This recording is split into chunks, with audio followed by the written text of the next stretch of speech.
It's Red Eye Radio. Gary McNamara and Eric Harley talk about everything from politics to social issues and news of the day. Whether you're up late or you're just starting your day, welcome to the show. From the Uniden America Studios, this is Red Eye Radio. Hello and welcome. He is Gary McNamara. I'm Eric Harley as we begin a Thursday. Just when you thought the Democrats wouldn't be able to use COVID as an excuse for Biden, boom, it's back, baby. Gary, how are you? I'm doing good. I was like, of course he has COVID. I thought the best yesterday was the response, and I'll get it. I just popped into my head now. The best thing from that I thought yesterday was the Trump campaign response to a vice presidential debate. It's like, yeah. Well, we're not going to schedule it now because that would be unfair. We need to talk to Gavin Newsom or whoever it's going to or be, Whitmer, whoever's going to be Kamala Harris's vice presidential running mate. Well, and wow. that was beautiful because the one thing that Democrats hate to do is follow what Trump tells them they're going to do. Right. Now they're all changing their minds. Nancy and Hakeem Jeffries and Chuck Schumer are all going, oh, well, now we can't force Biden to stand down. What a day. So the story getting out that both the Senate Majority Leader and the House Minority Leader were basically pleading with the president to not run, telling him basically what the math was on the down ballot, that you're just ruining it for the Democrats, and Nancy Pelosi then ended up doing the same. That you look at the polls, his polls, there was another poll that came out late yesterday, that shows in the battleground states. You mean the Emerson? The Emerson poll? Was it the Emerson poll? The one for the battleground states that shows him doing worse than others. And I thought to myself, okay, there's where they're going to get away from this whole national poll thing. They're actually going to, now the Democrats are going to start paying attention to the state-by-state polls. And, of course, those battleground state polls are critical. You're going to have to win the majority of those in order to get to the win. So I don't think that, along with the president having COVID, interesting that the video of him coming off of Air Force One, he used the short steps. Did you see that? Mm-hmm. Came out I guess that's the back end of Air Force One, and was not wearing a mask. How dare you? And all of that COVID thing and the fact that now the story's out. When the Washington Post had that story of Hakeem Jeffries and the Senate Majority Leader, Chuck Schumer, meeting with the president, that's when it was, okay. They're telling him that you're reigning all over the down ballot, and reigning wasn't the word I actually was going to use. And keep the delay button handy, Alan. And it was, and that's actually the truth, because if they're looking at their internals, I don't know about this latest poll. I didn't pick it apart. I didn't look at it. I was watching the GOP convention night 3, which I think went well. But if you look at the breakdown of it, really, they weren't, according to the reports, they're saying, hey, somebody else can do better. They were just saying somebody else won't ruin the down ballot, I think is what they were saying. And I think what they're looking at then, quite possibly, if you do the math, is a great deal of voter apathy. That they realize that much of their base, their rank and file, is not motivated to get out for Biden. If they're not out there for Biden, the down ballot's going to suffer. Well, you saw the one poll saying that 2/3 of Democrats don't believe he should run. Right. New latest poll out. Yeah. Who are the Democrats that think he should run? I know. I want to talk to the third. Now, are they lying? Yeah. Right. Are they just holding the line until the end? Yeah. because I don't know. Well, okay, I don't want to use anecdotal evidence, but I don't know any I don't know many Democrats anymore. It's funny how they quit talking to us, isn't it? I used to know more. They used to talk to us. Now they don't. They just don't talk to us. They're just quiet. Mm-hmm. That's I find that if you're going to do sociological research, I find that one of the most interesting things. Being a talk show host now for over 35 or going on 35 years. And just being involved in the news business even longer than that, I just find it amazing that not the partisans, not the media, they're still loud. Mm-hmm. The pundits are still loud, but the average rank and file Democrat has gone completely quiet. You don't hear anything from them. Right. And it's been a significant period of time, except for bashing Trump. They won't argue any of the issues anymore. Right.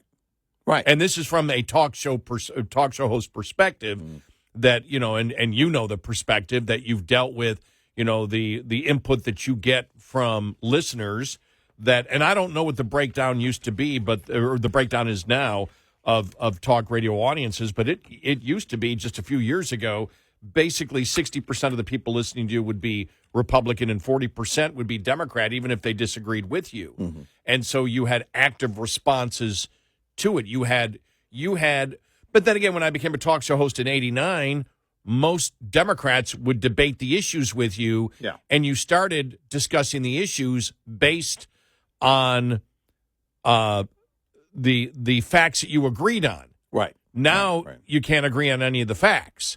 You sit there and you say, well, no, it's, a man can't, how do we discuss the radical transgender movement? Mm-hmm. Well, you believe that a biological man can be a woman if the biological man says so. Right. Well, science says that can't work, so I reject that. That's not science. Mm-hmm. And then you're a bigot, you're a transphobe, you're whatever. I'm using that as by the way, that's one of the best examples because that's where the real insanity of the Democrats began. Yeah. It started with that, and then everything else just branched out from that on all other topics.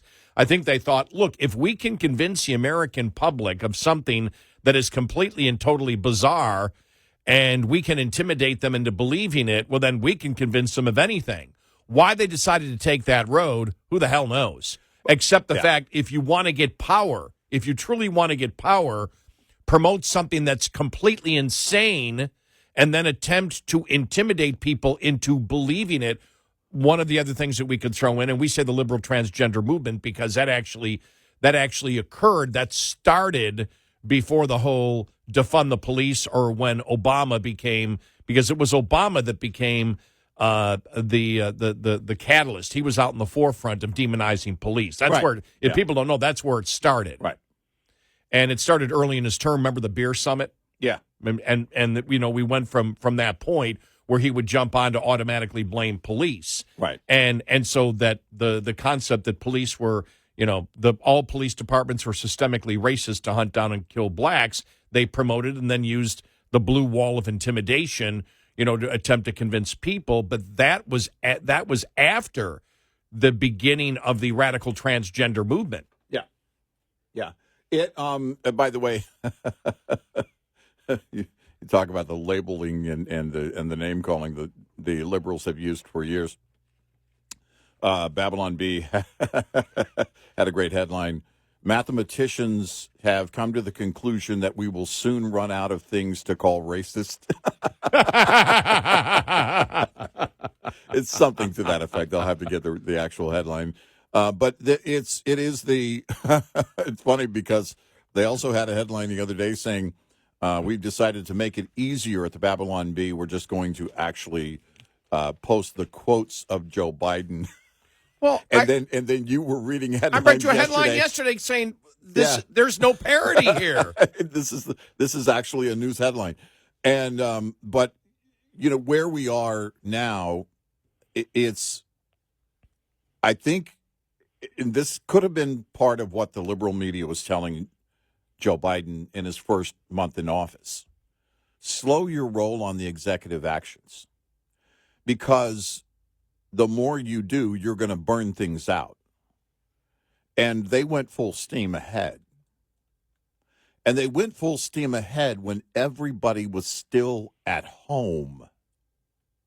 You know, it's one thing when people are, if there were no COVID in January of 2021 and people were commuting on a regular basis, you miss a lot of things. It just happens.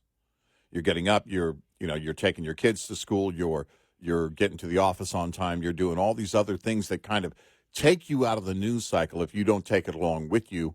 And that's what changed, I think, about the awareness of what was going on, both in schools, as parents were actually sitting in the virtual classroom with their kids, learning actually what was going on in the classrooms, and also with Joe Biden and the Democrats and what they were doing every single day. So the question would be, did we get to that point of a kind of, jumping off of the story at the Babylon Bee, running out of things to call racist? Are they getting to the point, you've been asking this, okay, at some point, things have to change. Because our sensibilities change in the information age, and now more than ever with smartphones. We're just pelted with everything and all the images and everything everybody is saying all the time. And what you have to do is learn to swim through that and sort it. In fact, most of what you and I do now is not research for the show on the issues, because nobody's talking the issues except the right. It's weeding through what actually matters, what's actually true, what's not, what's rhetoric, what isn't. And this is our frustration with some of the Republicans here over the last year and a half. Look, let's not play their game. Let's not get on the ground and play their game. I think what you're seeing right now with the, so far, 3 of the 4 nights of the GOP convention. Night 3 was about family, clearly. By the way, the smile on President Trump's face as a grandfather watching his oldest granddaughter. Mm-hmm. I know that smile. I've had that smile. I wear that smile quite often. And by the way, I have a different take as a grandfather. I don't give them candy and sodas when their parents aren't looking. I give them candy and soda for breakfast when their parents are looking and dare their parents to do anything about it. But it was a night about family, and you saw that from JD Vance. And watching these and the Gold Star families, and this is, all of these things matter to people. And here's what I fear.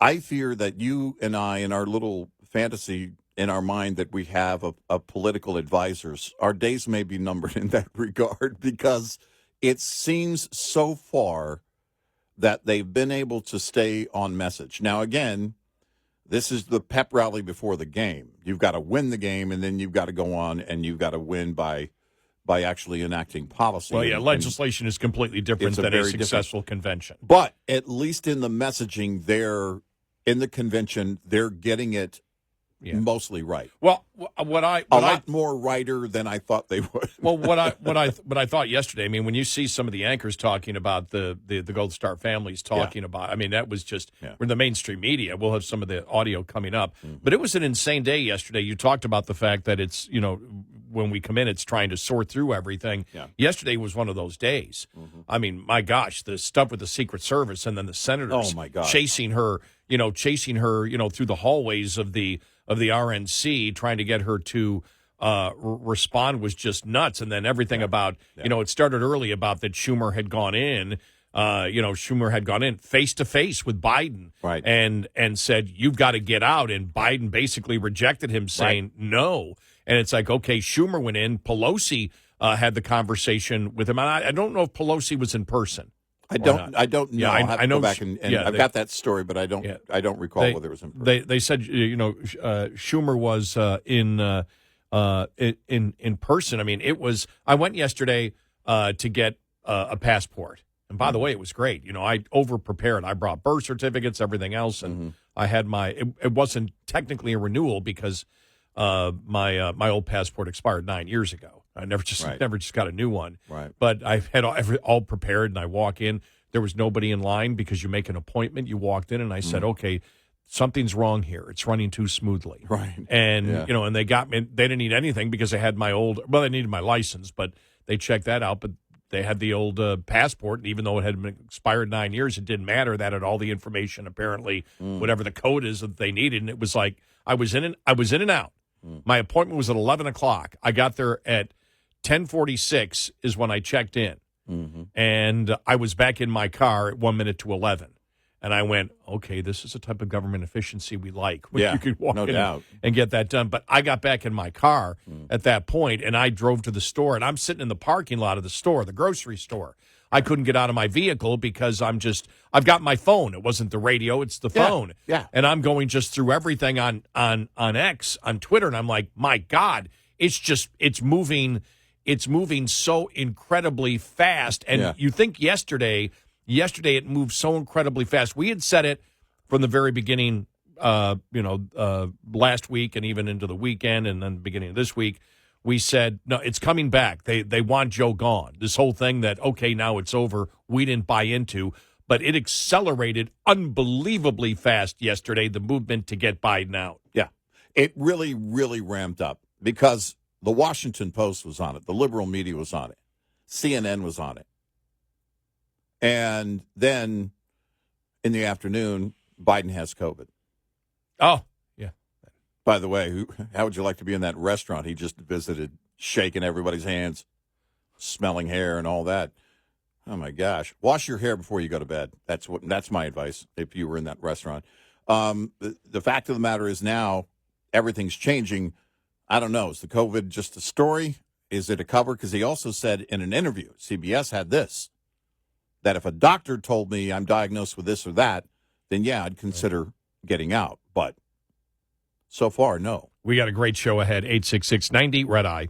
This report is brought to you by Shell Rotella. With advanced synthetic technology, is designed to help keep your rig running with more mileage and less maintenance. On a hot summer day, the last thing you want to feel is a blast of warm air when you turn on your air conditioning.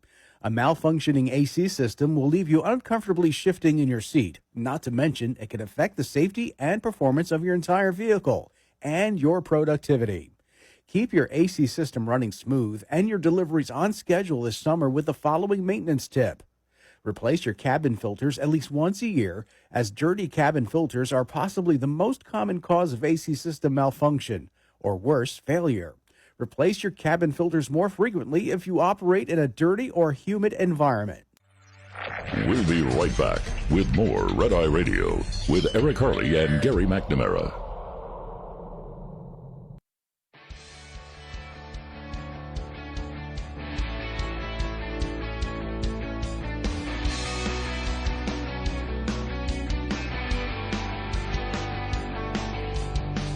It's Red Eye Radio. He's Eric Harley, and I'm Gary McNamara. We'll get to some of the speeches, a lot of the speeches from the day 3 of the convention coming up here. The most delusional thing said on MSNBC. Ready for this? Here we go. Okay. Here's the question that I have on that. These two men are both elderly. Donald Trump is an elderly man who, for whatever reason, was given 9 seconds to take a iconic photo op during an active shooter situation. Weird situation. We'll figure that out one day. But his survival of that and bouncing right back and going right to his convention is being conveyed in the media world as a sign of strength. This current president of the United States is 81 years old and has COVID. Should he be fine in a couple of days? Doesn't that convey exactly the same thing? That he's strong enough, older than Trump, to have gotten something that used to really be fatal to people his age. So if he does fine out of it and comes back and is able to do rallies, isn't that exactly the same? Yeah, it's exactly the same. There's zero difference between the two.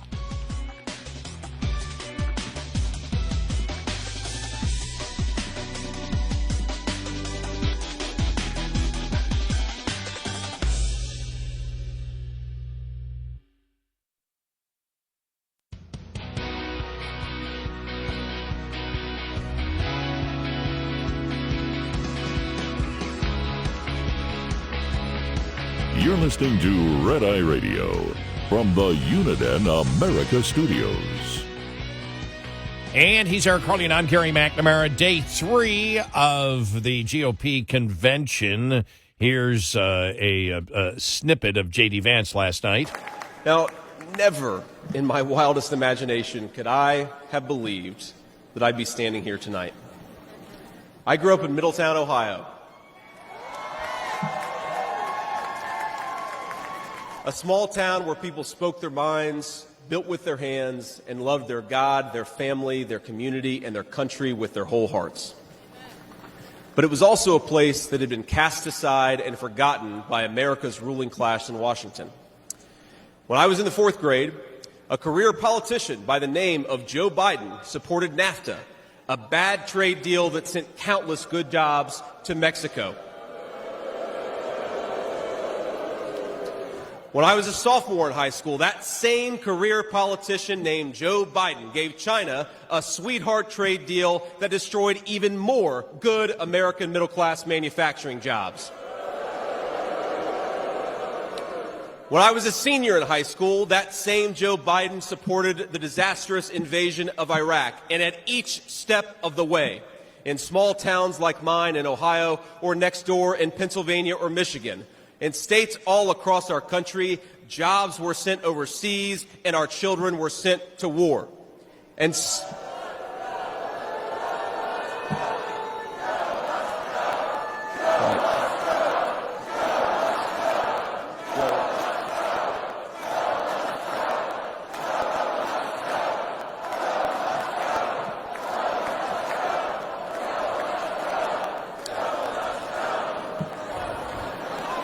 I agree.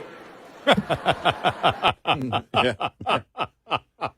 with you on that. Now, I thought some of the interesting things was, number one, his attack on NAFTA. For people that don't know, the USMCA is 98% the exact same as NAFTA. There wasn't much change at all in it. Right. And this is the one concern that I have once they get in power is that they exaggerate, they tell falsehoods, and they lie as the populist section of the Republican Party has about tariffs and free trade and all that. Right. The other thing that I found interesting is he has the opposite opinion than the guy who will be his boss, who will be Donald Trump. He said we should not be bringing in people, to work jobs from outside of this country. Trump has the complete opposite opinion, as we know, because he said it when it was the interview with Back and forth with Jim Acosta. With Jim Acosta. The day that Jim Acosta, in fact, moments before Jim Acosta got thrown out of that room. Right. That's what they were talking about. It's this is he's a young guy. He's in his 30s. Mm-hmm. And I mentioned the other day about his beard. I had no idea. I had seen the trailer of the movie. I haven't seen the movie, but I've seen the trailer of the movie. Good movie. And the actor that plays him. Mm-hmm. And I went, well, that's not him. He's got it's like a baby face. Mm-hmm. And then I saw an interview that was done before he had the beard. If he didn't have the beard, he'd look like he was 12 years old. He'd have to prove that he was 39. Yeah, I mean, he looks without the beard, he looks extremely young. Yeah. And again, I don't that to me is all that stuff is superficial, but it's not to people. I mean, it's important, how you look, and he does have a great look, but when it comes to again the populism, the economic populism of it. Of the Trump administration that we have seen that was not as populist as we thought. Yeah. Remember when they came in, when they brought in Larry Kudlow and everything else, it showed that Trump was willing to listen. I don't know if they've had, any type of intense talks on economics. I always find it interesting. You and I talked about when Obama was president. Nobody has any idea. Nobody's ever sat down with a lot of, the presidential candidates and said, be specific on economics. How does economics work? Mm-hmm. If you raise the minimum wage, that's going to have an effect. Right. What do you know about economics?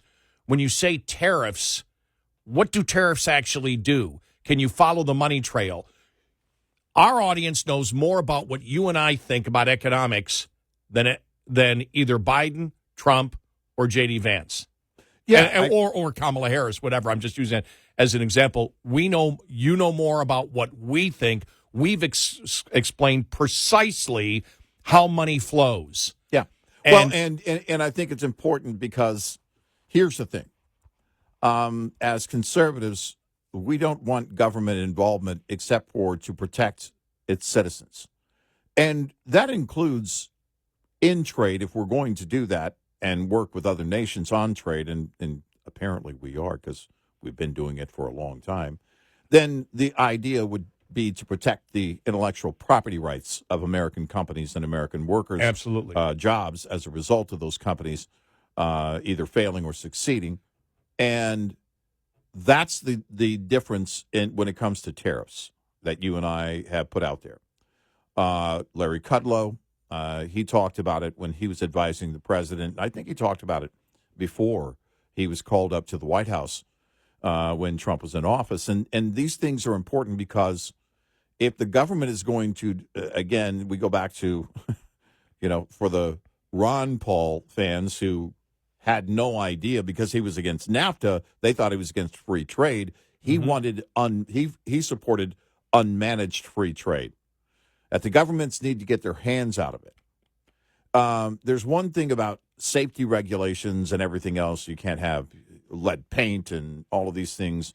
All of these, if they're going to make toys overseas, we need to make sure the toys are safe and all of that. Even that gets very heavy-handed at times with bureaucrats stepping in.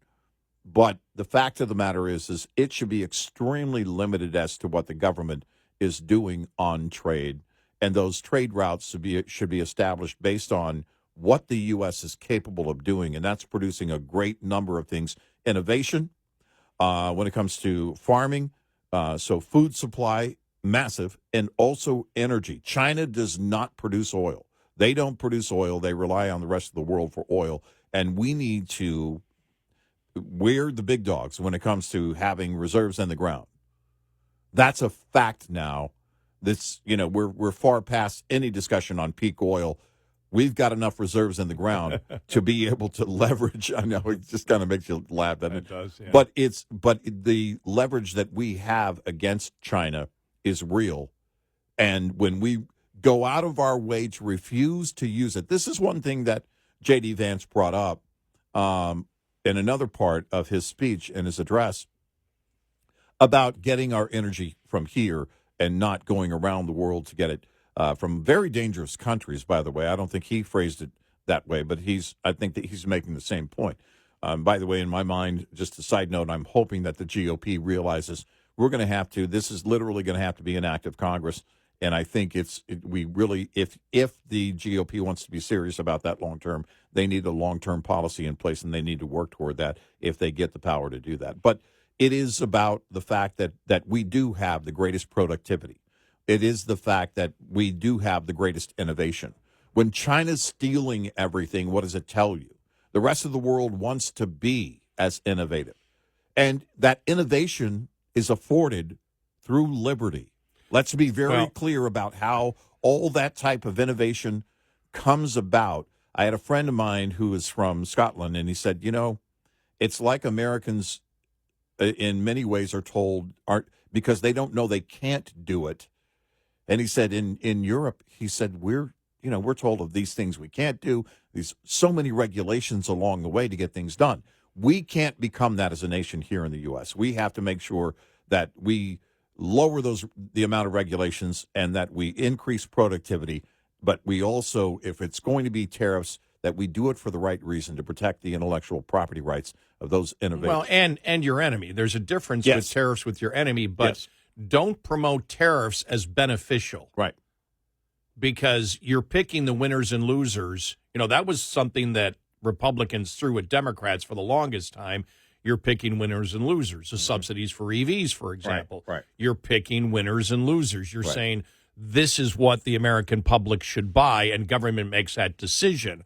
Well, that kind of central planning goes back to the Soviet Union, which, of course, we know history shows, does not, doesn't work. When you put on a tariff, you may benefit, as we saw, and the Wall Street Journal and other economic publications went through and looked at what the Trump tariffs did, and there was minor job loss because of it. There wasn't massive inflation because overall you weren't talking about across-the-board tariffs. But, and this isn't, people go, I disagree with your opinion. It's not my opinion. It's observation of reality. It's understanding economics and how people respond to incentive and disincentive. And when you raise the cost of doing business, there is always going to be, when government says, here is the cost. Yeah. And it's going to be higher.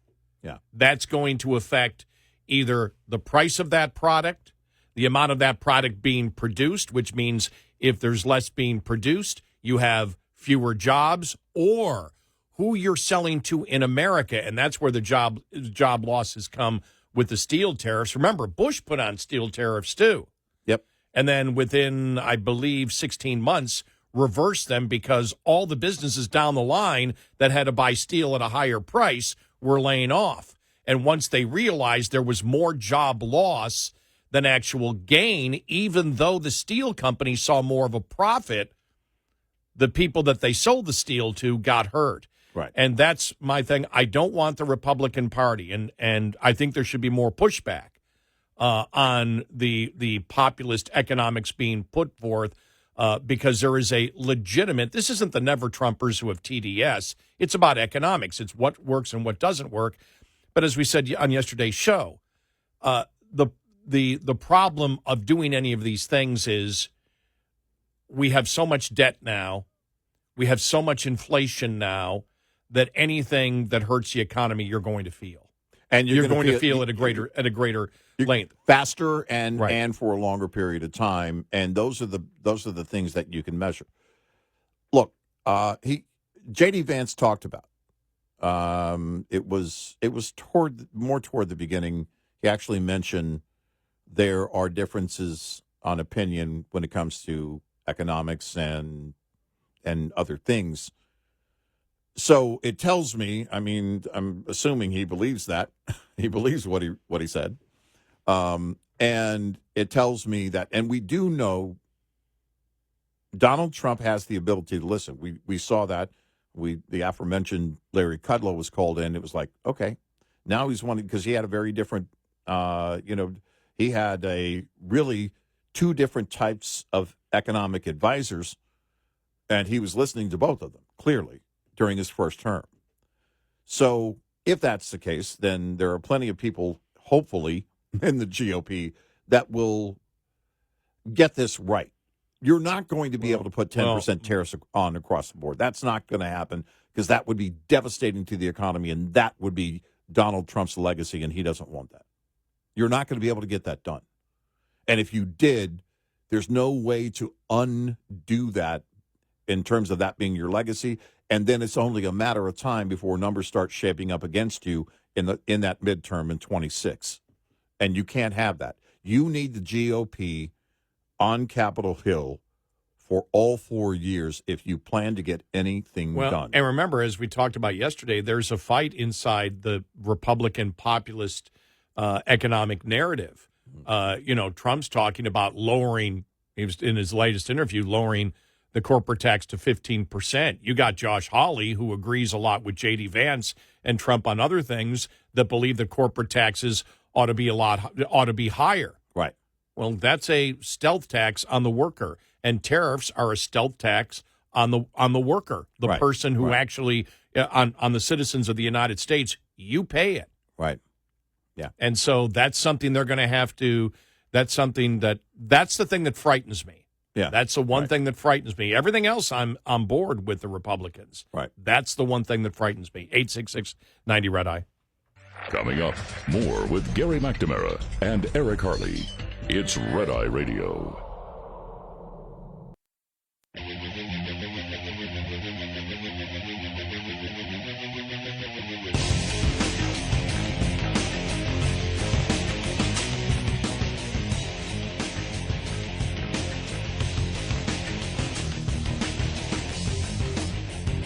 It's Red Eye Radio. He's Eric Harley, and I'm Gary McNamara. The Gold Star parents were at the convention yesterday. Did you see the new narrative coming from the left now? That they had one of the families of the hostages still being held by Hamas, and then the Gold Star parents, and the criticism from the left is, you're politicizing their tragedies. Right.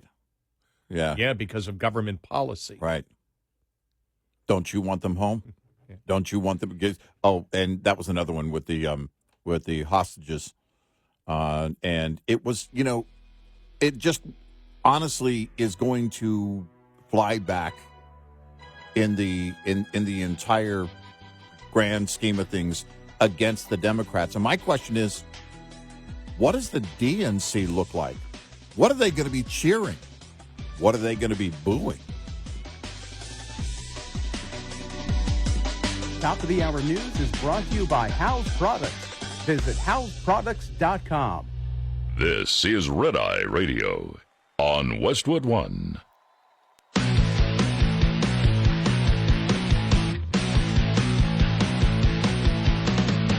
Now, it's Red Eye Radio. Gary McNamara and Eric Harley talk about everything from politics to social issues and news of the day. Whether you're up late or you're just starting your day, welcome to the show. From the Uniden America Studios, this is Red Eye Radio. All across America and around the world, we are Red Eye Radio. He is Eric Harley, and I'm Gary McNamara. Welcome and good morning. We had played last hour the Joy Reid and the Jen Psaki back and forth, and saying it's that isn't it comparable? Trump getting in basically the what did she call it? The pick opportunity, the picture opportunity, and the 9-second photo op. Mm-hmm. My God. Well, he got a 9-second photo op, from the attempted assassination. And isn't it the same with Biden, because he's 81 years old and has COVID, and it's fatal to people that age? Isn't it the same thing, showing the courage and resilience that they both have? And it's just like, wow, you're just a lunatic. It's bizarre to say that. I think that this is probably, and this is another far left Democrat, I think probably Van Jones had a better take on it than Joy Reid did yesterday. I want Biden to stay in. I want to just keep pointing out there's still grassroots love for Joe Biden. Everybody doesn't agree. But today is a terrible day. If you pull back and look at this thing, strength versus weakness, a bullet couldn't stop Trump. A virus just stopped Biden. You got a bullet couldn't stop Trump. A virus stopped Joe Biden. Wow. I'll tell you one of the things, and I don't know how much play it got, how many people actually saw it, but there are two different pictures, or not pictures, videos of President Biden, one coming off of Air Force One, but the one of him getting on to Air Force One. He's struggling to get up those steps. And it's not good. You can say, well, the guy's very sick. It adds to the concern of millions that would be voting for him. Well, I think the incredible thing, and I forgot who wrote it about it in National Review yesterday, saying, with FDR, they hid it. With other presidents, they hid what they had. This administration is making sure everybody knows just what bad shape he is in by putting him out there to do interviews. Well, he had a cold just a few weeks ago during the debate, right? That's what we're told. Remember that? They put everything out there. That was their excuse. He wasn't feeling well. He had a cold. Right. Nobody bought it. What I'm talking about is they're putting him out there, and obviously everybody knows it's not a cold. They're not trying to hide it. They didn't say it's a cold and then say he's not doing any interviews because the Republicans have their convention this week. He's been out and about, and the interviews are just an absolute disaster. Yeah, that's exactly my point. I mean, it's not the age where, okay, you hide every little thing because you don't want to look weak. It's you put it out there, and it really is now an excuse. For Joe Biden, everything is an excuse. I don't want the guy to have COVID and be really sick. I've had COVID twice. The second time I had it was worse than the first time. And at his age, it's especially dangerous.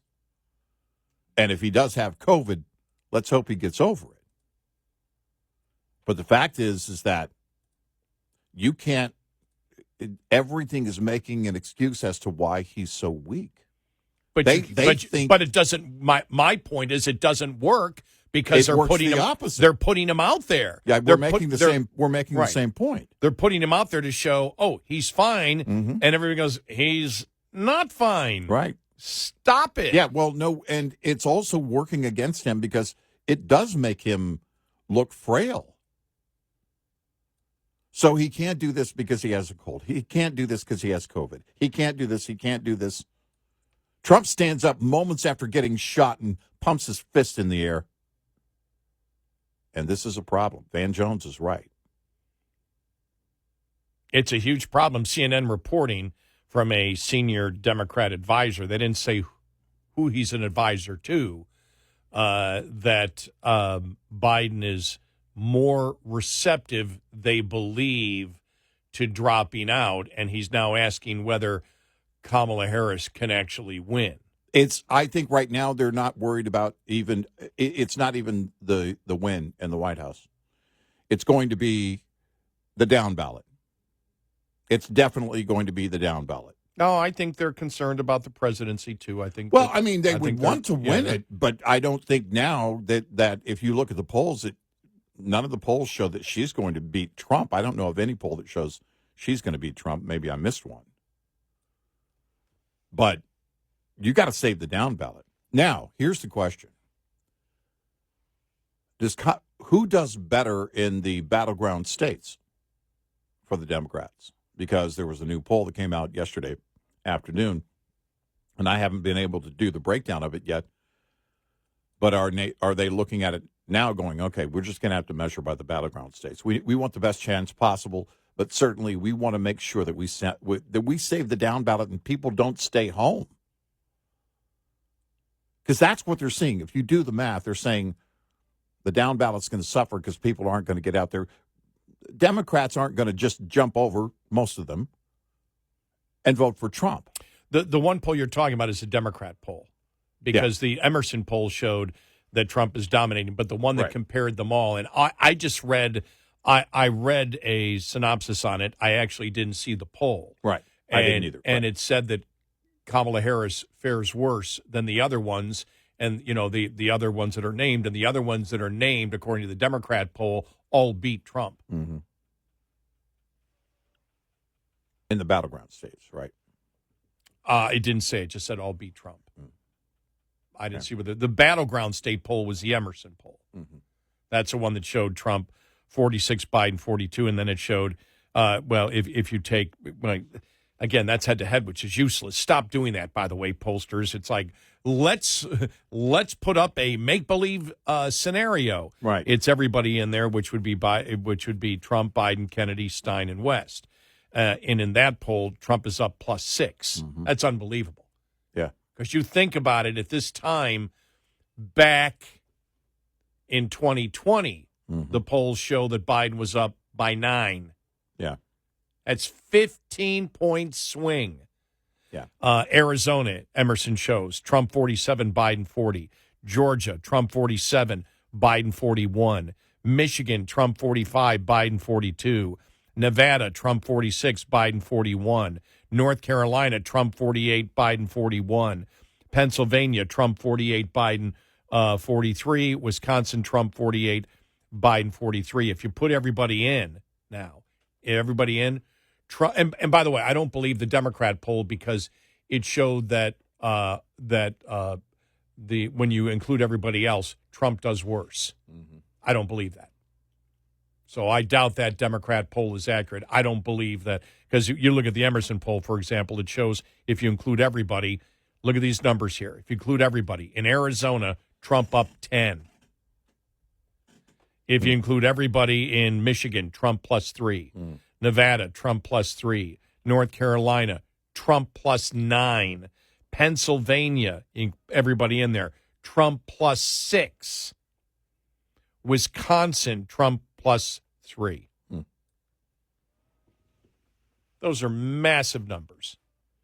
Now, in Florida, there was a poll that came out yesterday, Tampa Insider Advantage, Fox 13 poll.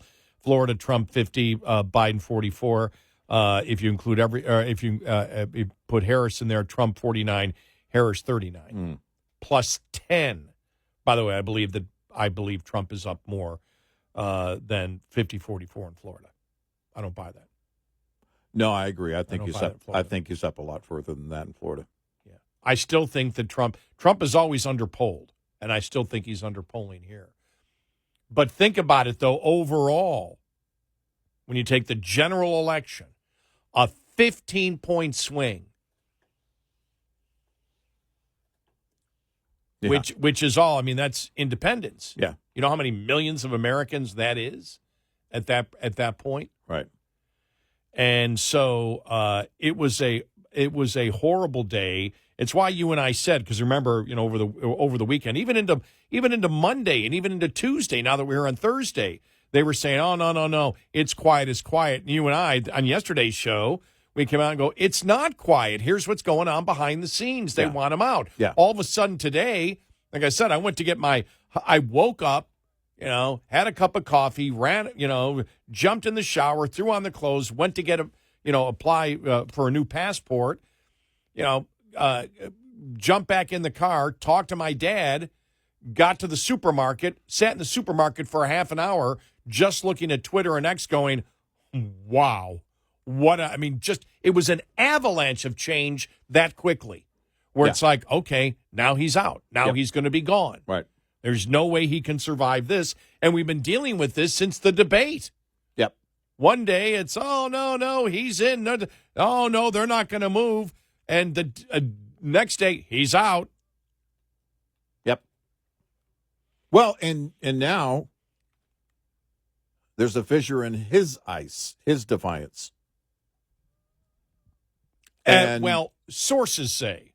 Yeah, right. They're source stories, but we didn't hear those source stories before.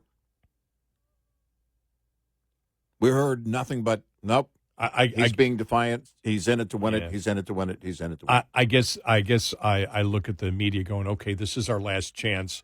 And so we know source stories have been wrong before. I'm simply using it as another possibility. It could be that Biden is that way, but it also could be that the media is saying sources say he wants out to keep the momentum going. Yeah. Again, I'm just looking at all possibilities on it when it comes to source stories because the media wants him out. Well, and there are it's the second headline. It's not the top headline. The top headline at the Washington Post right now is Vance accepts GOP nomination for vice president. By the way, there was zero hatred in that headline. I don't know why. I don't know what's going on at the Washington Post. Maybe they forgot to put. Maybe they've run out of hatred. I don't Zero hatred. it's just what happened. But the second headline is Jeffries Schumer privately warned Biden he could imperil Democrats. It's the Washington Post, and that's what they're. This is according to this story. That was the brunt of their message was, you're killing the down ballot. And if there is anything to salvage, then you need to get somebody on the top of the ticket that at the very least won't keep people at home. Because Biden is going to do just that. And I don't know what their internals show. I'd love to be a fly on that blue wall because to me, I think there's right now, that's the critical point. Is this salvage? And what can you salvage out of this whole thing? Then the story came out about Saturday. As they were telling us, after the assassination attempt on Sunday, that all is fine and Biden's now going to be in and he's going to be the nominee. And then the story came out here in the last 36 hours about the moderate Democrats on that Zoom call, and they all walked out of there going, "He's got to go." Yeah. He was yelling at one of the members of Congress who got a Bronze Star, screaming at him. And you and I noticed it. We said yesterday, look, he's angry now. I mean, the NAACP speech was bizarre. Yeah, it's weird. Then he was doing his bit on capping rent. And instead of saying 5%, he said $55 because he couldn't read the prompter. And then, this story, Jeffrey Katzenberg tells Joe Biden that the donor cash is drying up. You and I always said, we said this follow the money. Last week we said when it came out that story that the $90 million was being withheld from the one PAC. Yep. We said this is happening across the board. When it came up that said donations to the Biden campaign have dried up 50%. You and I both said that's what's going to drive it, because if it dries up for Biden and it's affecting the down ballot in the polls, the donors are going to pull, and that's what the Democratic Party cannot allow to happen. They cannot allow the money to dry up. Right. Follow the money on it. That's where the pressure comes from. Yep, and that's it. The donors very well are looking at, because you're going to throw the good money at bat? No. You're going to throw it into the wind? No. Look, $90 million, when you think about what is spent on a campaign, it can be anywhere from a $1.5 billion to $2 billion total. I don't know if that includes, how much of that includes PACs, but $90 million. It's not a small amount. And if they're saying, look, the party, if the PACs don't get this, the message doesn't get out for the party. And that's a problem for everybody. Every member, Democrat in the House, is going to suffer to some extent. Some are safe, and they'll win. But the problem is that you get into those other purple districts, and you're going to have problems. The Senate seats I saw one of the latest polls in Arizona, and Gallegos is actually in that poll, did a little bit better, and he's up again by 7 points in one poll, but we'll see what the down ballot does for Trump on Kerry Lake. Yeah, I saw he was down in another one yesterday. Mm-hmm. So we'll see. But that could be, and you and I have always factored in, that could be just that Kerry Lake just didn't run the proper campaign. We don't know.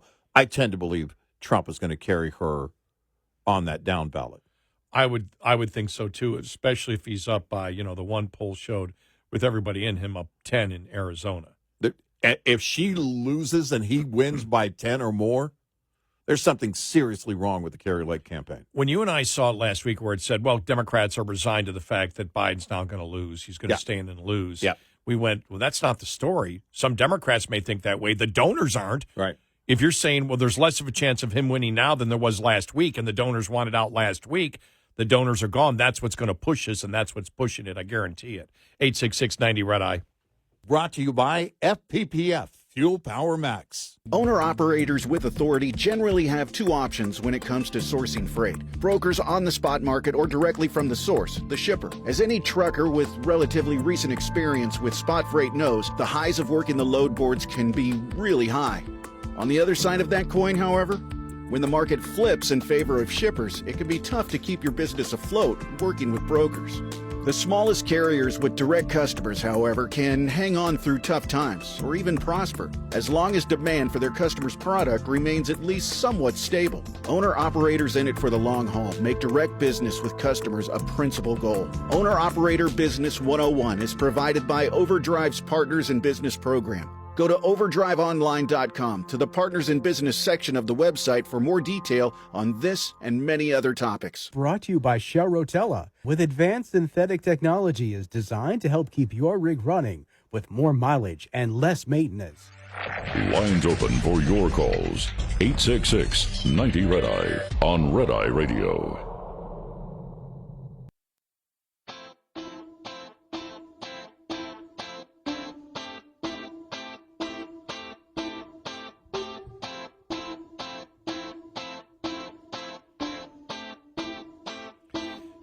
It's Red Eye Radio. He's Eric Harley, and I'm Gary McNamara. Welcome and good morning.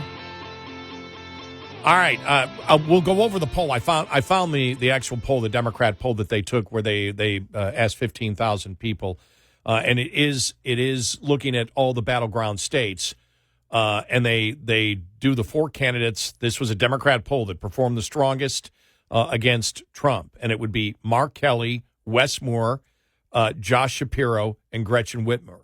Okay, you're not talking about what we normally hear: Harris, Newsom, Right. Whomever. Now they outpaced Biden by roughly 5 points across the battleground states, and you're like, wow, 5 points. If it's 5 points and Trump loses, no, wait till you see the lead that they show Trump has. Trump still takes the battleground states, even if those candidates are in there, those Democratic candidates, and they gain 5 points and do 5 points better than Biden.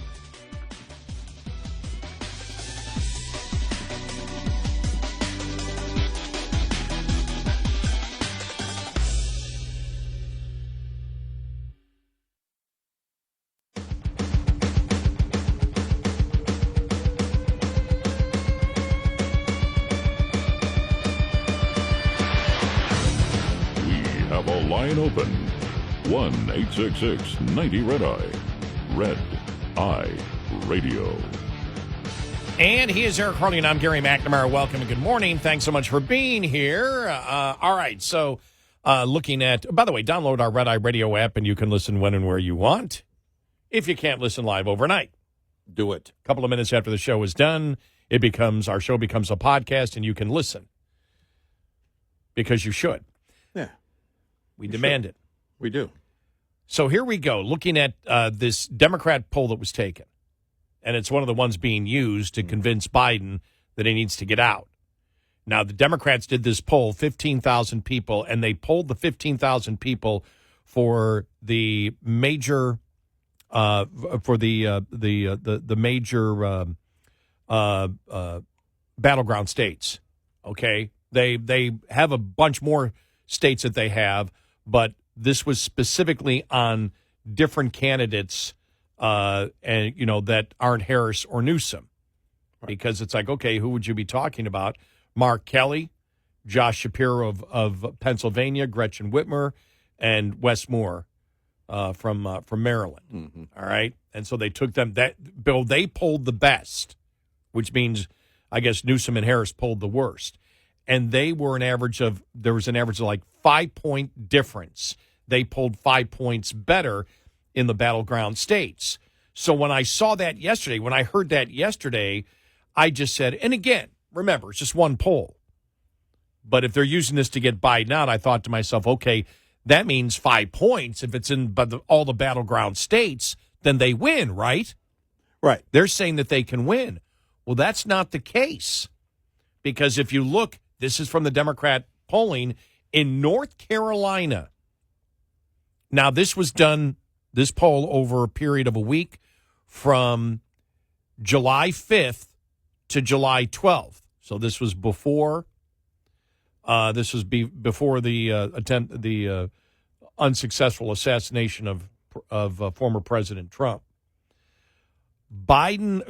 Trump leads in North Carolina by almost 11 points. Leads in Georgia by over 10 points. Leads in Arizona by almost 10 points. Leads in Nevada by 9 points. Leads in Pennsylvania by over 7 points. Leads in Michigan. Now, this is the Democrat polling, and this includes all of the candidates in there, the third party. Leads in Pennsylvania by over 7 points. Michigan leads by 6 points, and Wisconsin leads by a little over 4. So in the majority, 6 out of the 7, and they didn't specify it for states. They said basically an average of 5 points. He still wins the election. Trump still wins the election no matter what candidate they throw at them. And so Harris polls the worst, as they say. Harris polls the worst of all of those. And remember, this is, when you look at it, these are just names. They haven't gone through the fire yet. Right. And in order to get any of them, think about this, in order to get any of them as candidates, you've got to get rid of Harris. How do you get rid of Harris? Because if Biden, and it was funny because you and I were both thinking, well, Biden could be out by this weekend. And when we were talking about it, I went, didn't we say that a few weekends ago? Well, if you think of everything today, the weight of everything that came down today from all angles, this was different. This feels like, yesterday felt like the Hail Mary by everybody on the left. Get out. We're begging you. And the stories really all point to the down ballot, which they should. Because if they don't have any polling that shows they can defeat Donald Trump, then the only purpose of replacing him on the ballot, Biden, is to save the down ballot. Now, they're going to tell you, no, we think we can change, blah, blah, or we think the polls are wrong, or whatever. The fact of the matter is, they don't understand. It's like a fire drill, kind of, in school. If there were a real fire, the chaos would be massive.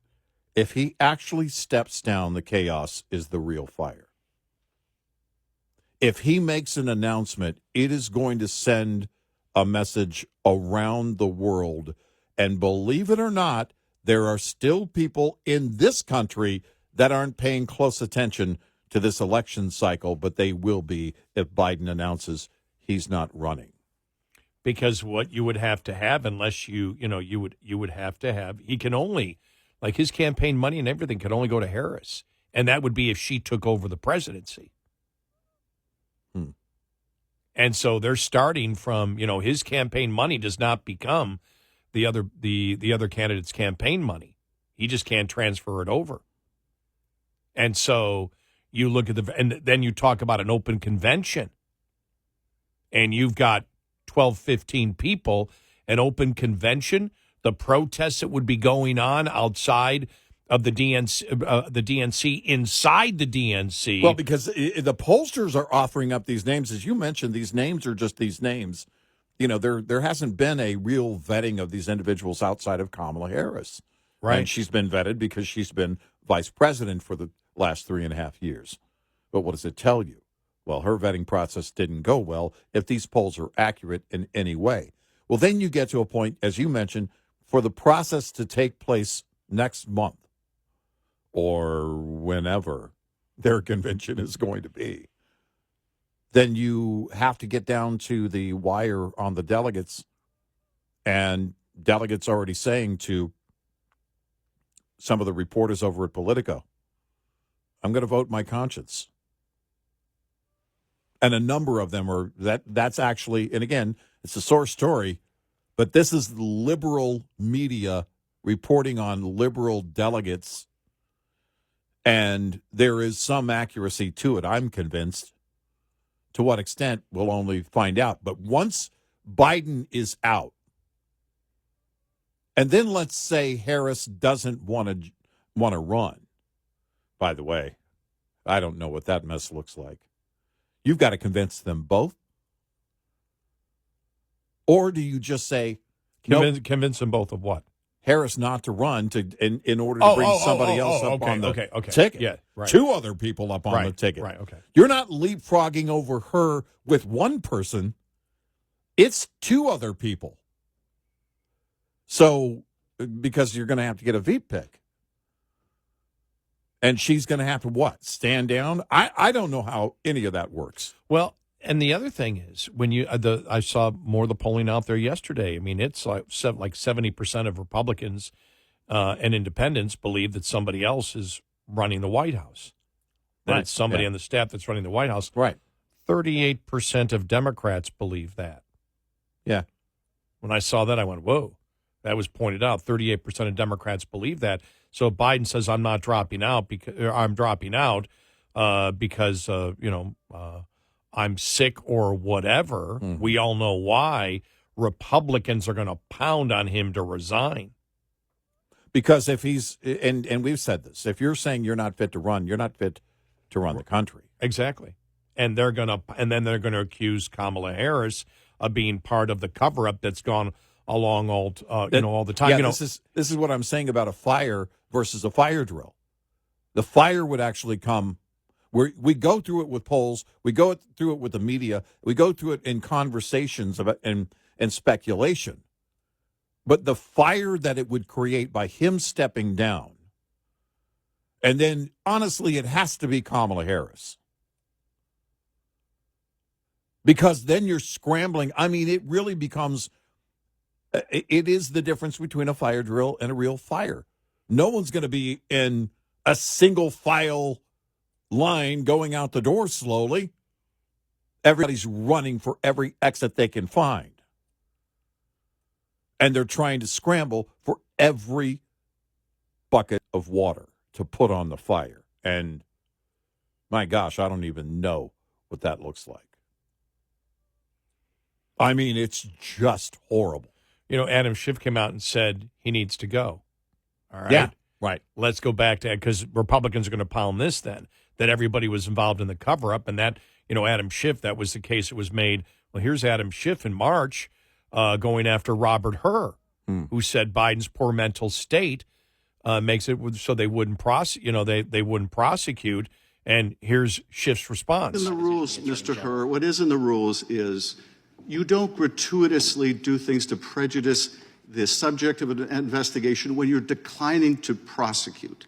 You don't gratuitously add language that you know will be useful in a political campaign. You were not born yesterday. You understood exactly what you were doing. It was a choice. You certainly didn't have to include that language. You could have said, vis-a-vis the documents that were found at the university, the president did not recall. There is nothing more common. You know this. I know this. There is nothing more common with a witness of any age when asked about events that are years old to say, I do not recall. Indeed, they're instructed by their attorney to do that if they have any question about it. You understood that. You made a choice. That was a political choice. It was the wrong choice. And so Republicans are going to say Adam Schiff covered this up. The Republicans covered it up. Kamala Harris covered it up. The media covered it up. This guy isn't capable of running the country. The vast majority of Americans don't believe he's running the country right now. 38% of Democrats don't believe he's running the country. They've all lied to you. Right. And Kamala Harris is part of that. Yep. And so it would be just a mess. And remember, you could what could you do between now and if it was an open convention? You can't campaign. Who's campaigning? If he drops out Saturday, the Republicans are going to pounce. Their convention isn't for another month. Well, Lord of the Flies would have greater organization than their convention. Because you'd have it. Well, you guys were mentioning, the pollsters, the media mentioned this or the party mentioned this, but we like Bernie. Oh, we like the governor of whatever. And it's all over the place. What a mess. 866-90-RED-EYE. Get in touch with Red Eye Radio, toll free at 866-90-RED-EYE.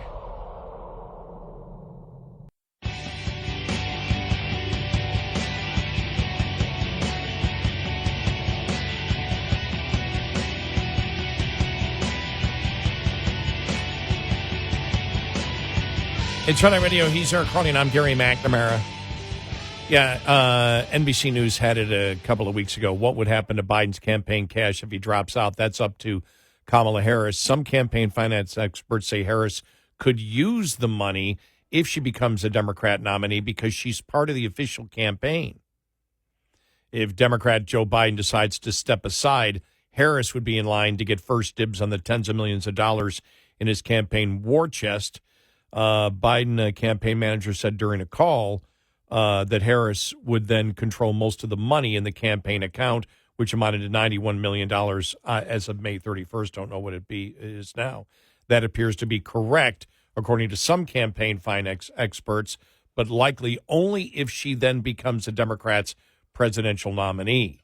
This has a unique twist to it, with Harris still being part of the campaign and being considered part of the campaign from the get-go.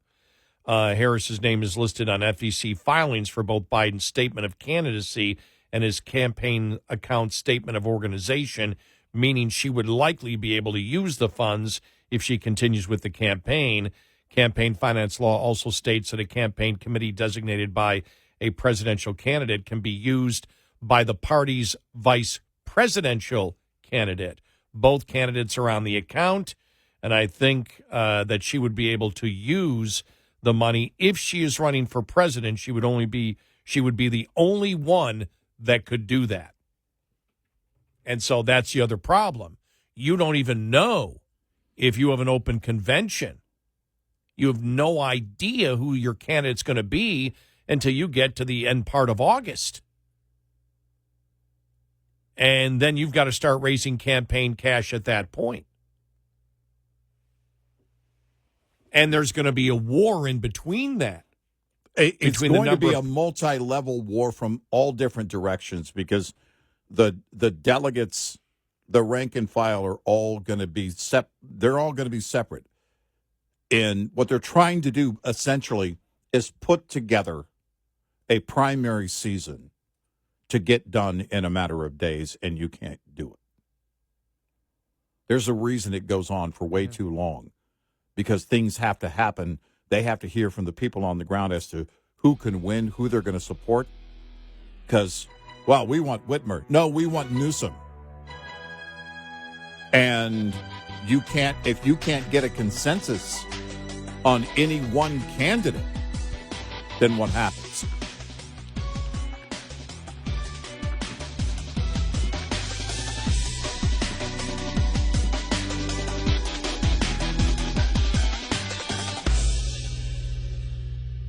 This is Red Eye Radio on Westwood One.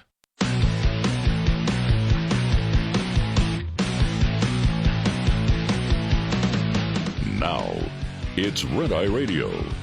Gary McNamara and Eric Harley talk about everything from politics to social issues and news of the day. Whether you're up late or you're just starting your day, welcome to the show.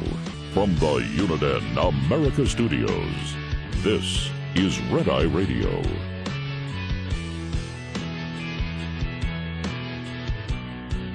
All across the USA, we are Red Eye Radio. Over there is Eric Harley. I'm Gary McNamara. Hello. On this side of the studio. Did you do theater of the mind there? I didn't have to. No, not you. I mean, just everybody out there listening. Okay. Well, my eyes are closed, though. I could have done it, but I didn't. I keep my eyes closed for the whole 5-hour thing, you know? One of the saddest but most emotional moments, and probably politically effective, last night at the GOP convention, because you know it, because the Democrats said, you're exploiting these people's tragedy for politics. Well, of course they are, and it's justifiable. You and I have always stated that when people say, well, they're politicizing it. Well, yeah, they're all politicians, so anything they do is politicizing. That's stupid. It's like, think before. For me, that's even worse than when people say Social Security is not an entitlement because you're entitled to get it. Huh? Of course, it's an entitlement because you put in money specifically to get it, and I still see that. People proudly say, somebody tried to get into an argument with me when I corrected them one time. No, it is an entitlement. You're thinking entitlement mentality, not entitlement. Yeah. Then they tried to change the topic, and I said, no, I'm simply saying it is an entitlement program. But that's even worse when they go, these politicians are politicizing it. Well, yeah. The only thing that matters is whether they're right or wrong when they politicize it. But you had the Gold Star families from Abbey Gate. that spoke yesterday at the convention. Extremely emotional. Also politically extremely effective because when you look at the polling, when the president's polling really cratered to the lowest levels ever, it was after Abbey Gate. Yeah. Right. Yeah. And there was a reason for that, because Right. why? People looked at politician that lied to the American public in a complete cluster. If you've seen the congressional testimony from the soldiers that said, we had the suicide bomber in our sights, we could not get the authority to shoot, and 13 Americans died in that complete cluster blank of the withdrawal from Afghanistan, you damn well better politicize it. Here's part of some of the Gold Star families last night. Hello, America. I'm Christy Shamblin. My daughter-in-law, Sergeant Nicole Leanne G.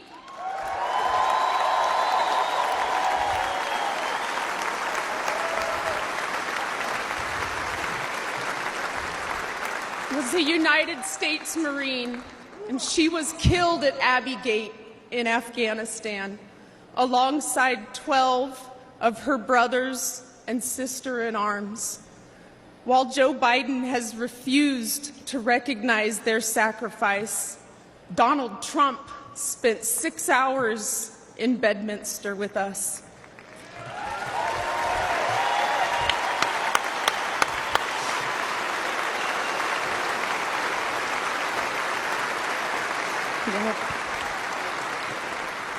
He allowed us to grieve.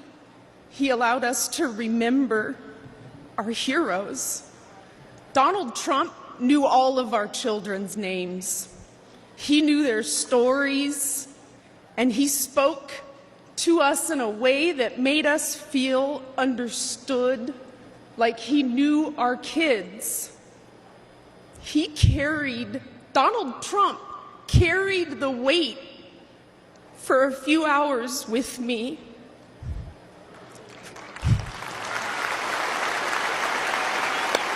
Yeah.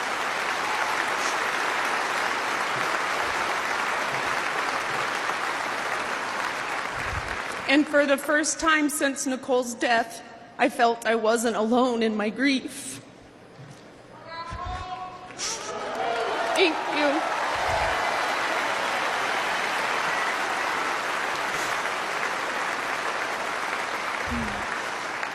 I had expected to meet an arrogant politician. Instead, I met a man who had empathy for us. He was compassionate, and he spent time with us because he knew it would make us feel better. Thank you, President Trump.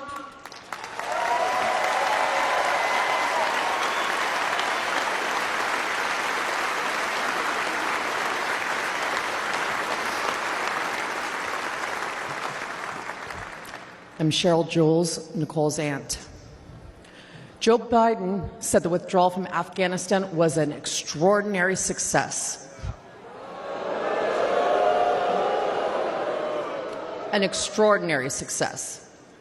Look at our faces. Look at our pain and our heartbreak. And look at our rage. That was not an extraordinary success. The humiliation of our nation was not an extraordinary success.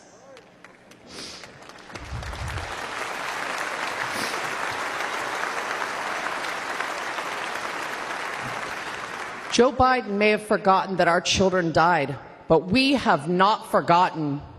Donald Trump has not forgotten.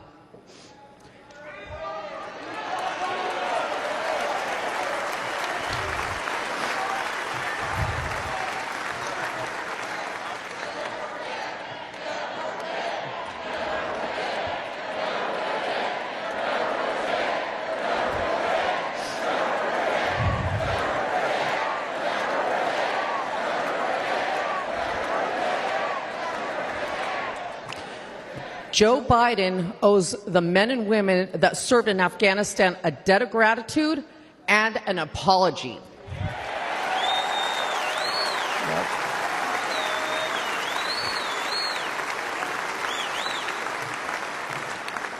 Donald Trump loves this country and will never forget the sacrifice and bravery of our service members.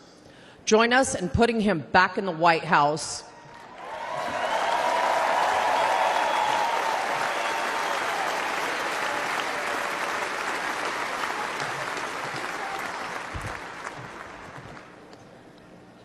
I'm Alicia Lopez, and this is my husband, Herman.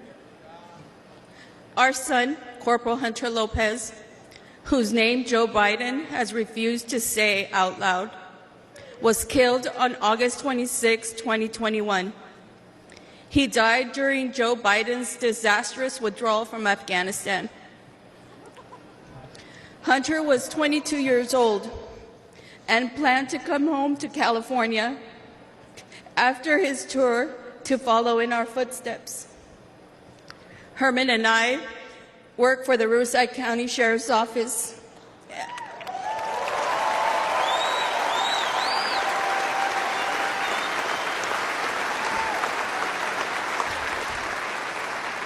And our family has a tradition of service in law enforcement.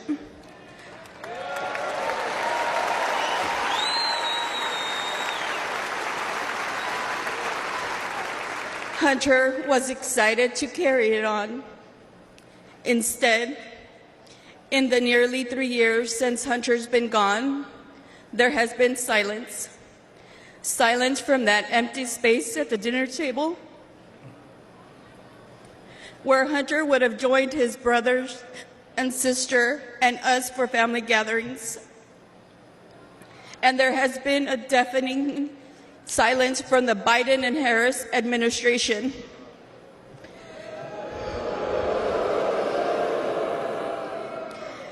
Despite our pleas for answers and accountability, they have pushed us away and tried to silence us. The Biden administration has not owned up to the bad decisions. They have not been transparent about their failures. And their so-called leaders work to protect themselves rather than our sons and daughters who took the oath to defend our country.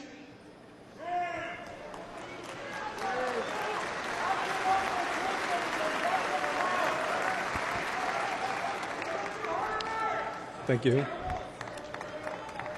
When Hunter and the other service members' bodies were returned to the U.S. in Dover, Delaware, Joe Biden met the plane. But he made the occasion more about his son, lost to cancer, than our sons and daughters, lost on his watch. Worse than that, he has never said their names out loud. And during last month's debate, he claimed no service members have died during his administration.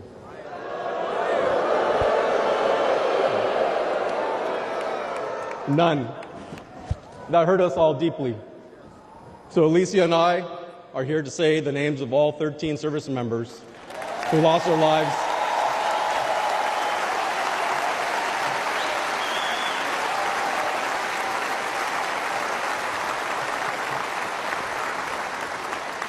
all 13 service members who lost their lives at Abbey Gate.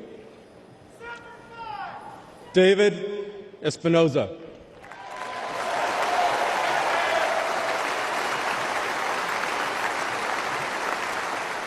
Nicole G.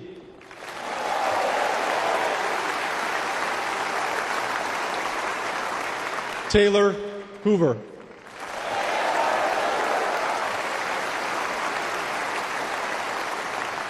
Ryan C. Knaus.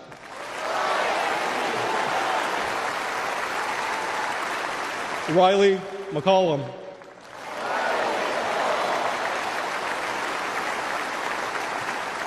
Dylan Marola.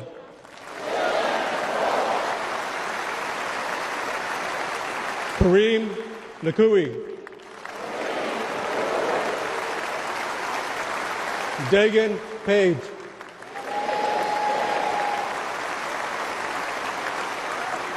Johani Pichardo.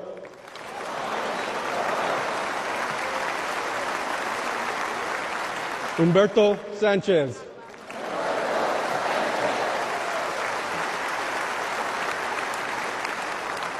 Jared Schmitz.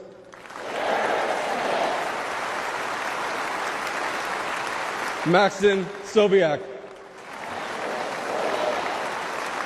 And my son, Hunter Lopez.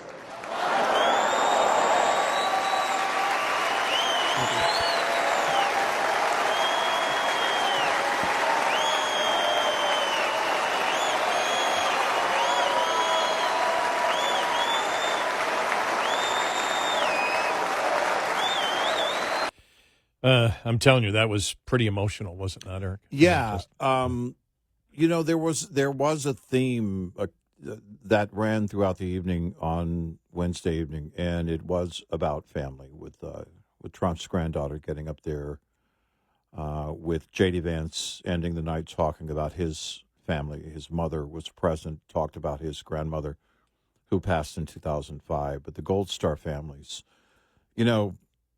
suffering a pain that most of us can't even imagine. And then the insult that comes along with that from an inept commander-in-chief who lied to the American people, lied to the peaceful people of Afghanistan, lied to our allies repeatedly. And the botched exit left in its wake a terrorism superstate, which is now has been built. And it's only a matter of time because they have the resources in Afghanistan. Not just the drug trade, which they've relied on for a long, long time, but they have lithium fields. They have a number of resources that they can use. Iran knows this, and the world knows this, and yet we seem to turn our backs on those who died, and it shouldn't have been that way. On that day, we know that individuals sign up voluntarily, and they understand ultimately they may have to pay that sacrifice. They have to make that sacrifice far too often. But when it comes after a series of lies to the world, it's especially heartbreaking. It is especially tragic. And it leaves this tragedy at the feet of these families that, as you just heard, are still dealing with it. Our enemies have never regained, our enemies are gaining ground all the time. Our allies have never regained their respect for the United States fully, and likely won't until Joe Biden is no longer president. This is Scott Jennings from CNN last night after their words. I've been to a lot of conventions. I've never seen anything this politically devastating done at a convention. I mean, they have proven to the American people that the commander-in-chief failed these families. If I were Joe Biden and I saw that tonight, I would resign my office, go outside, dig a hole, get in it, and not come out for a while. There you go. And you could see when it started, MSNBC went away from it. Yeah, of course. They went away from it. Right. And now if you saw social media, the Republicans, according to Democrats, are exploiting the tragedies of these families for political purposes. Yeah, you're damn right. Yeah. The stories need to be told over and over and over and over. 866-90 Red Eye. We'll be right back with more Red Eye Radio with Eric Harley and Gary McNamara.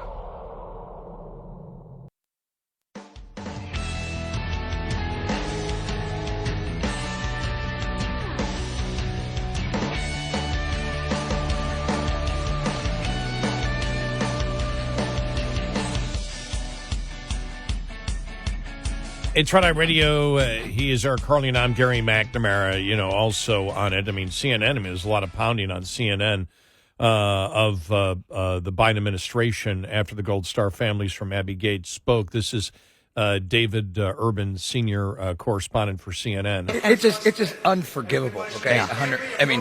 Hunter Lopez's father, when Anderson, I got choked up. His father was reading those names. Somebody who's went to West Point, served in the military, been deployed overseas, fought in a war. The fact that Joe Biden never met with those families, the fact that Joe Biden forgot that those kids died, is just unforgivable. The fact that the White House has never bothered to clean up or say we're sorry is just unforgivable. There you go. Yeah. So, wow. Well, that was emotional. Watching that, when you see the emotion, years later, 3 years later, really. Yeah. You see the emotion of these of these families, and the point where this is really where they were able to speak to the nation. Yeah. To have this kind of audience to say, and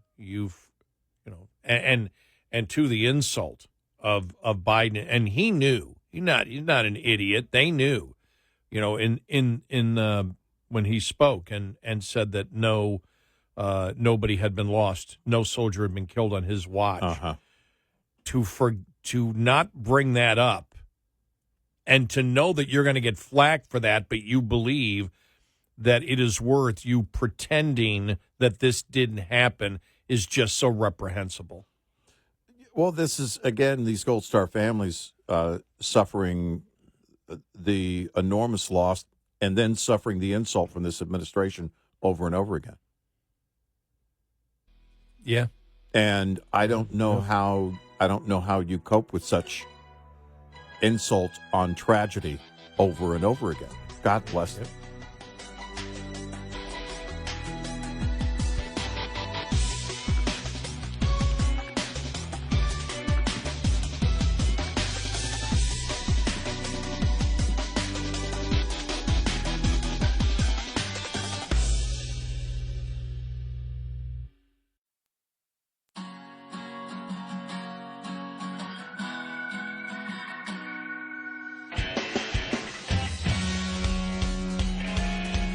You're listening to Red Eye Radio from the Uniden America Studios.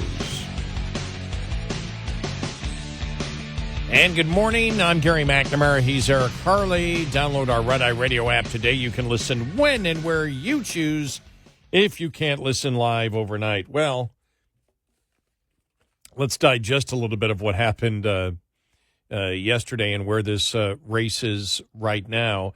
I thought it was fascinating going through the Democrat poll that was taken, 15,000 people, and looking at the battleground states where you have Trump with a way bigger lead in the Democrat poll than I have seen in any other poll. If you look at all the battleground states, right. When you see in some of the states he's up by 10, 11 points in these battleground states, you really wonder then, when I see in the battleground states, what is it, Georgia? Was it Georgia? I don't have it here at the moment with me.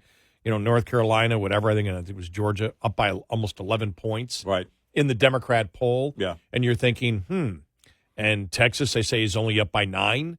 And Texas isn't a battleground state, and Florida was up by 7, and in other polls, and not a battleground state.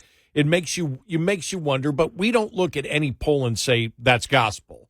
We look at polls and say, okay, what do the majority say, and where is the momentum? Where's the inertia? Right. Where's it? Right. Yeah. Where is it going? And obviously, you talk about most conventions. And again, this election is different than any election we've ever had in the history of the United States, as all elections are. But this one, I don't think you can compare to anyone.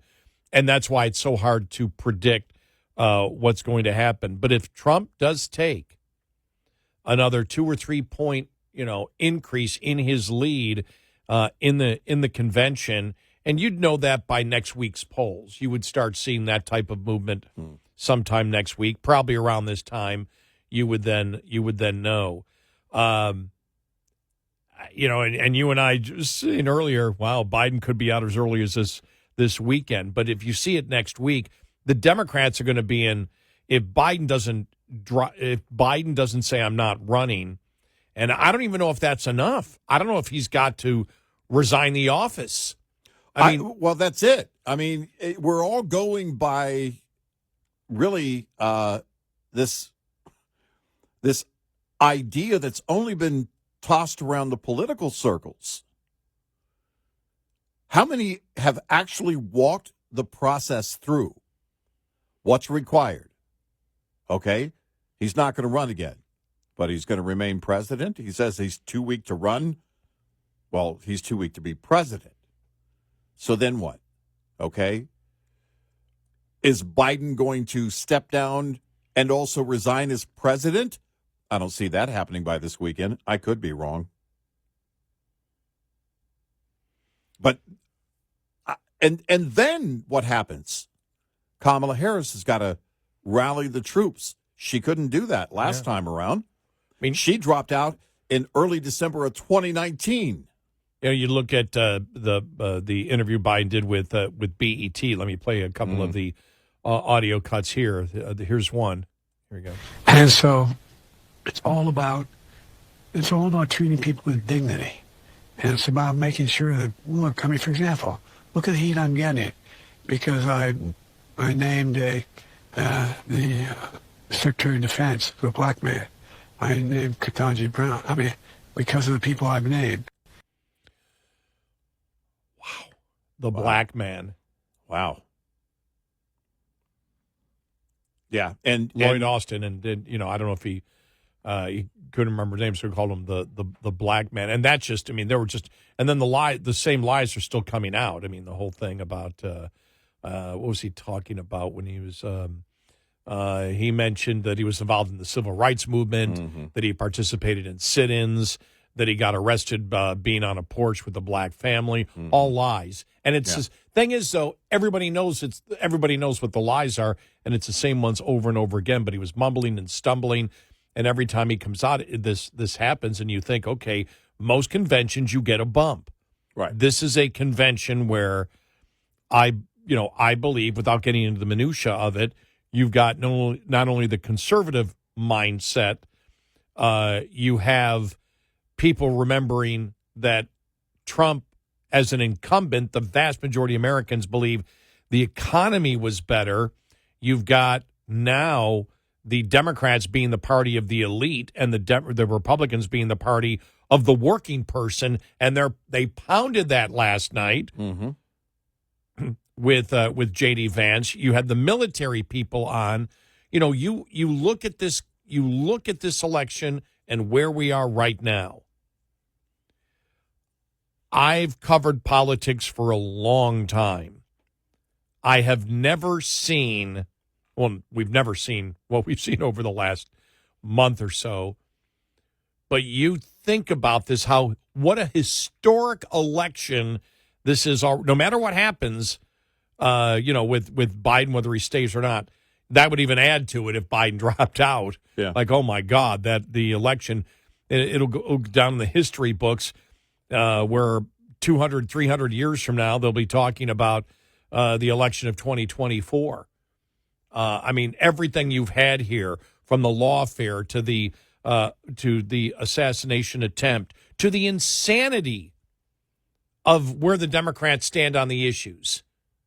You know, the absolute insanity of what was going on at the border, what was, the radical the transgender movement, the insanity of the government attempting to push products that aren't ready for the marketplace, EVs, for example, on the American public, the subsidies, the debt, the inflation.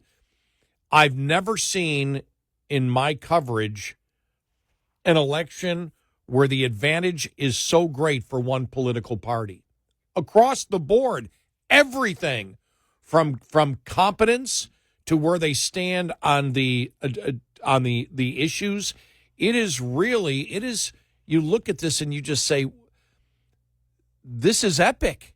It really is. You do not see elections like this. I've covered enough elections where I'll sit there and go, okay, the Democrats have a real good talking point there. You know, I may not agree with the talking point, but they frame the talking point. Well, they're making they're making a connection with their talking. Right. They're being effective in doing it, and I don't see it anywhere right now. Think about this: when you're you're in a convention, and you've got what happened at Abbey Gate, which poll-wise number, that's when the president's numbers were tanking big time. Some of the worst numbers were, post Abbey Gate. Yeah. Where he was just down, and people just went, wow. And the people of America knows that he lied about it.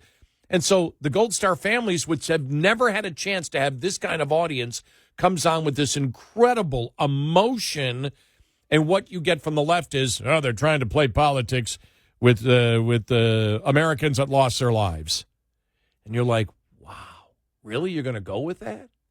And it's, again, part of the dismissive attitude that leaves these Gold Star families where they are. And it's how that dismissive attitude is how someone like Joe Biden gets elected in the first place.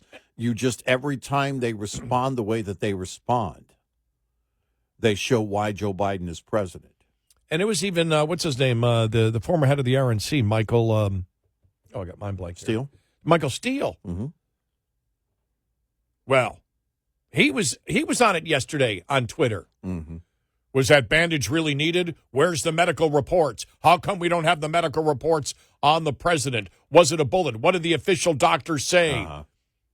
Are they exaggerating it? Are they using it as a photo op to have? And let me find it again, because this is when you hear it. We played it at the beginning of the show, but it's just when you hear it, you're like, are you really kidding me? You're really going to go with that? I'm just trying to find the one. This is the one where Joy Reid and Jen Psaki were trying to make a equivalency of Biden getting COVID to Trump and the assassination attempt, and that's equal because Biden is old and is surviving a fatal disease. Well, my God, I mean, there's nothing that compares to it. The entire thing of when Trump raised his fist and the media coming out on CNN, then the next day, what's her name from on ABC, Martha Raddatz, coming out and saying, well, he was saying fight, fight, fight. Well, that's not the kind of language that we really need here. Let me find here. I want to play. This is Rachel Maddow first. This is Rachel Maddow talking about the parents of the Hamas hostage and talking about the Republicans, politicizing this moment. That tonight, the RNC has decided to present another family in an incredibly tragic situation. Parents whose son is one of several Americans being held hostage by Hamas in Gaza as part of their political programming. The RNC has chosen to showcase this family in this incredibly serious, terrible situation at their political convention. But let's listen in to Oma and Ronin Nutra. She didn't know where to go. Yeah, because you could also phrase it this way. The Republican Party is giving these families a voice. Yeah. Where they don't have one with this administration who is in charge. And the whole thing is Biden has forgotten the hostages. Yep.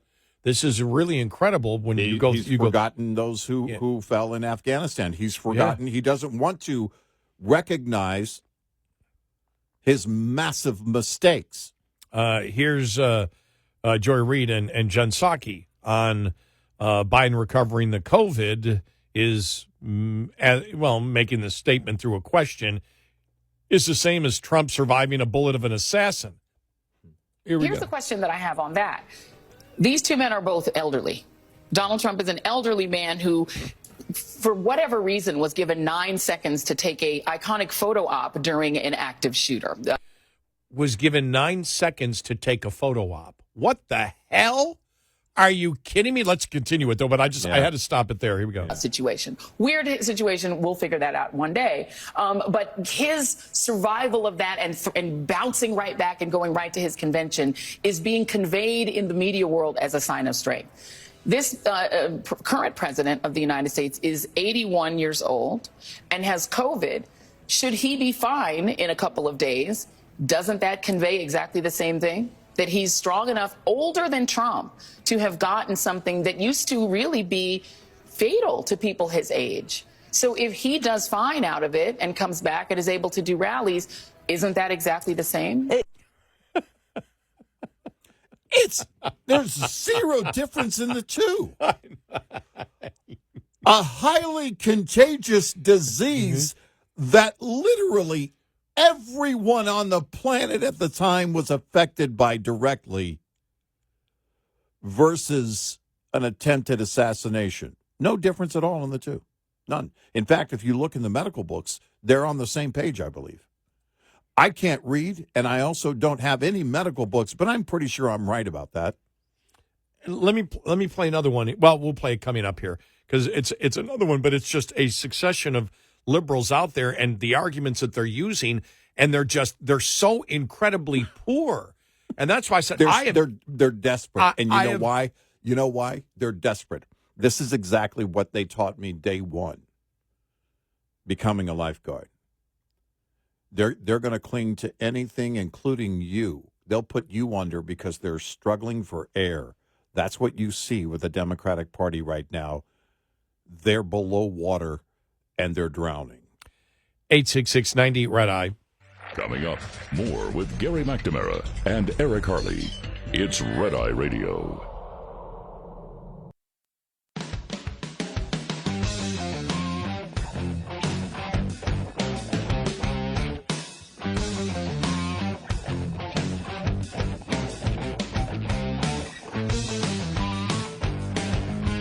It's Red Eye Radio. He is Eric Harley, and I'm Gary McNamara.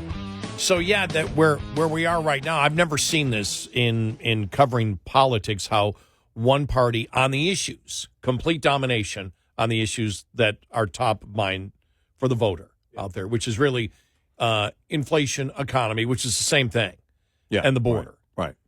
And world leadership. Mm-hmm. And it's dominated by Trump. And then getting to the point of, for example, what the Democrats care about, which is climate change, that's at the bottom of the list. Yeah. They use it, but it's bottom of the list. You and I have always said that the Democrats, during the Obama administration, they talked race and climate change because they were the issues that Americans were least concerned about, so they could talk about them without upsetting anybody because nobody cared about them. Right. Yeah. And so that we always said that was their philosophy in order to win. But now you've got the inflation, the border, and now every state is a border state. Yep. Thanks to Governor Abbott. Yep. Every state's a border state. Every city is a border city, and they've got nothing there. And he leads. Trump dominates, and Republicans dominate on that. And what was the other one? There was one other one I wanted to bring up. We'll get to it following the top of the hour. And we got some great audio, too. Yeah.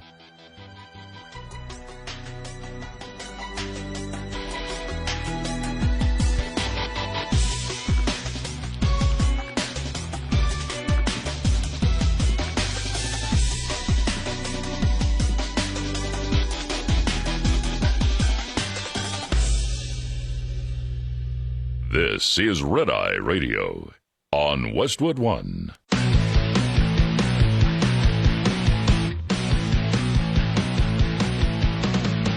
Now, it's Red Eye Radio. Gary McNamara and Eric Harley talk about everything from politics to social issues and news of the day. Whether you're up late or you're just starting your day, welcome to the show. From the Uniden America Studios, this is Red Eye Radio. All across America and around the planet, we are Red Eye Radio. He is Eric Harley, and I'm Gary McNamara. Good morning. Thank you for being here. Thursday morning.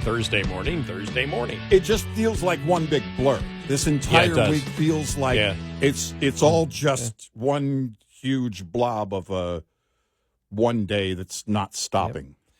Yep. And so getting back to our conversation from the last segment,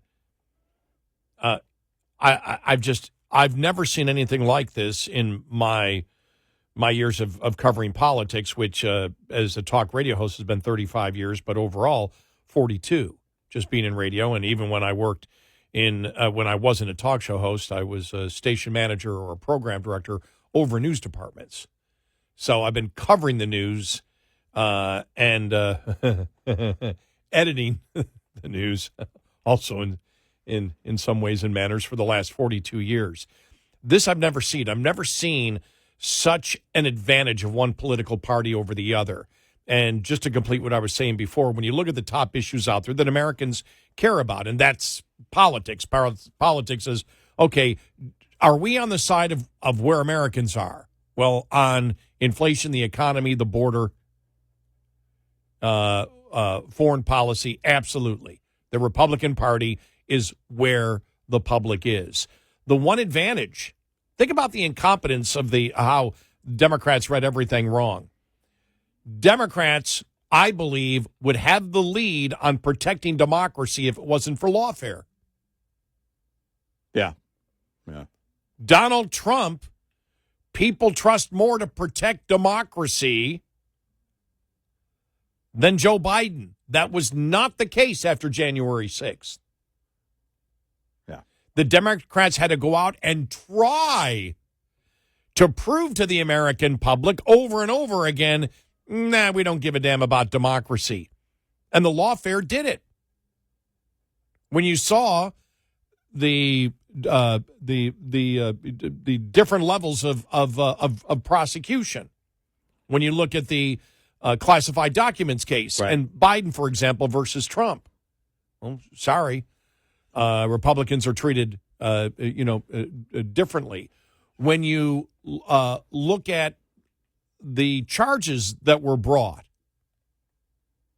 which are completely ridiculous. And you and I said this. One thing Americans do know. Americans may be ignorant on a ton of different things, but they're not ignorant in how courts run. Because, number one, television has been covering how courts run in fictional programs, but been doing it for over a half a century. Mm-hmm.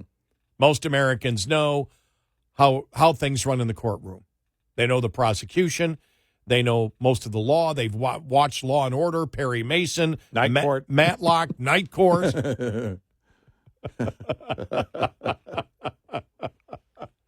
Wapner, definitely Wapner, Judge Judy.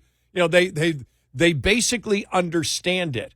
And when you start making up stuff, they realize it. And that lawfare is what changed it. The Democrats had to really work hard at convincing the American public.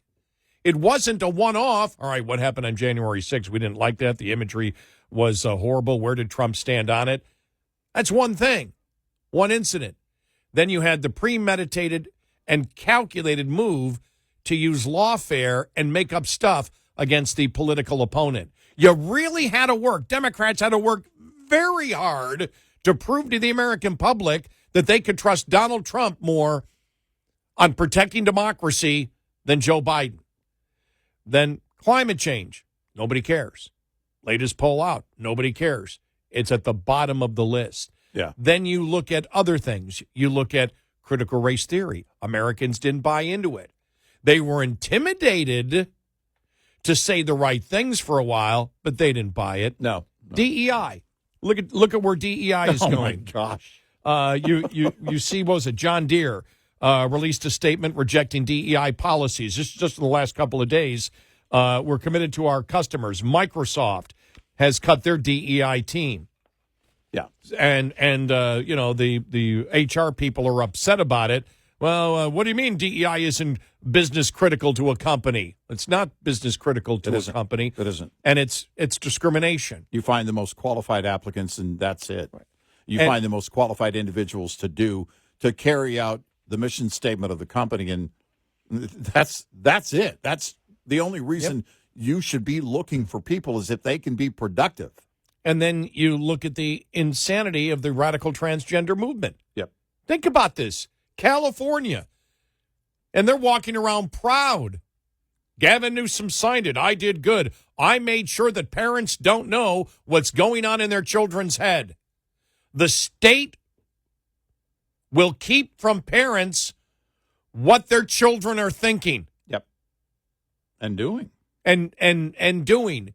And so you take all of that, you take, and we haven't even gotten to the cognitive state of Joe Biden yet. Mm-hmm. And the point here is, if Kamala Harris, if she is the replacement for Joe Biden, she owns all of that too. It's it's exactly where she thinks. And everybody knows that.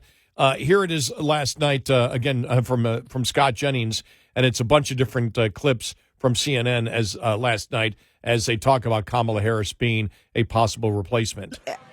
You can't blame them, right? You cannot blame them. I agree with you, by the way. They cannot skip over Harris because it would be a monumental admission that she wasn't qualified when they picked her in the first place. They have to go to Harris. They have to go to Harris. But here's my question. But let me tell you what you're going to. The idea that you're going to something a little better. I mean, if it's a little, it's by a smidge. I mean, her approval rating right now is about 38%. Not much different than Joe Biden, and she would be tied to the worst and most unpopular parts of the Biden agenda. Isn't it? Well, does it matter who the captain is? You know, what's so interesting to me is I hear my friends desperately give us advice. Try and advise the Democratic Party. We're not the desperate ones. You're not the desperate ones in this campaign, right? Stick with Joe Biden. Is that they don't have to.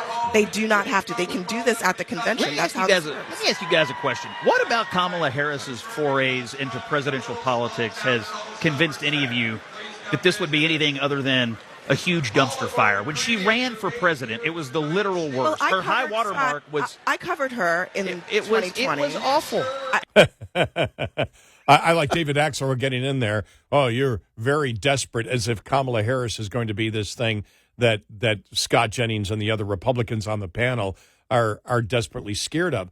But she represents all of it. The only thing with Joe Biden right now, you know, and everybody's saying it's the cognitive abilities of him, which are, by the way, they're horrible, as we all know, because of the mistakes that he's making. But before all this happened, when they were covering it up and all for him just weeks ago, Trump was still leading. Yep, and there was a reason. There was a reason for it, and things have now just gotten worse and worse and worse. So then we get, you know, on all these issues here to begin with. Then we get to the attempted assassination of the former president. And, okay, we're going to quiet it down. We're going to quiet it down. We're going to quiet it down. We're going to quiet it down. First thing Biden comes out and says is, well, we can't quiet it down because he is an existential threat to the democracy. And the beautiful thing was when they were saying, it was after the debate. It's at the debate, but before the attempted assassination, it was last week where it started coming out where Democrats were saying when they wanted Biden to step down, Donald Trump really isn't a threat to democracy. We all know it. We're just saying it, just like we did about Bush, just like we did about Romney. He's really not. He's not really Hitler. And then it started coming out. This makes sense to people. If he's really Hitler, why are you wishing him well? If he's the worst of the worst, if he's the worst type of person on the planet, you're offering him condolences and prayers and wishing him a speedy and full recovery? Right. If he was truly Hitler, you'd want him to die, right? Who wants Hitler to live? Who would want Hitler to live? And so you're making your point right there. And that's the point here. When you look at this election right now, all of the advantage, I cannot think of one thing where Democrats lead over Republicans right now. No. I can't tell you no. on what issue. We could delve deeper into more of the different politics. You know, the Democrats not believing in producing more gasoline. You know, JD Vance, now Trump saying that if we release all the oil, and did it again in the interview the other day, that we can pay off our national debt by producing our own oil. I don't know what math he's looking at. Yeah. And I don't know how he's going to take the money from oil or the royalties or taxes you get from oil and pay off the debt because it's not nearly enough. That's how bad the debt is. Unless you're going to go 100% taxation on the oil industry. You'd have to tax it an awful lot. No, but JD Vance was talking about that what everybody knows. Why are we buying our oil? Yeah. Why are we buying oil anywhere when we don't need to do it? We don't need to do that. We can produce our oil right here. We can produce it here, and we can export it at the same time. Yep. We have that much oil and natural gas to do so. That makes sense. And it makes more sense when people are feeling inflation. Yeah. And that isn't even to talk when we talk about the issues. These are issues now that the American public is feeling, and that's the other difference of this campaign. This is really, in my opinion, the first presidential election where, without question, what the party in power has been promoting has hit the wall of reality, and Americans understand that because inflation was caused by spending. I'm not saying that Americans will want to cut all this spending tomorrow, but they know it and they acknowledge it. They know it. Yeah. And they know that inflation is caused by our monetary policy that we have here, and that includes borrowing and printing money to pay off our own debt. All those things led to inflation, and the American public now knows it. And that's why I sit back and go, doesn't matter was, Kamala Harris, she's a known quantity, and she, by the way, if she's polling better than Biden now, it's simply because people want Biden out. They don't think any better of her. It's not that she's gotten better, it's that Biden's gotten worse. Yeah, I would agree with that. I think they're at a point right now, because even if you believe, even if their internals show them, the Democrats, that they can't win the White House, they've got to do everything. This really is a Hail Mary to save every seat in the House possible. And I don't know, try and salvage the Senate. I don't think you have enough time. I just don't think there's enough time to do that. And I also don't think there's enough political will to turn it around. Because, again, they ignore the reality of the fallout when you actually go through the steps of Joe Biden stepping down. That's where the fire drill becomes an actual fire.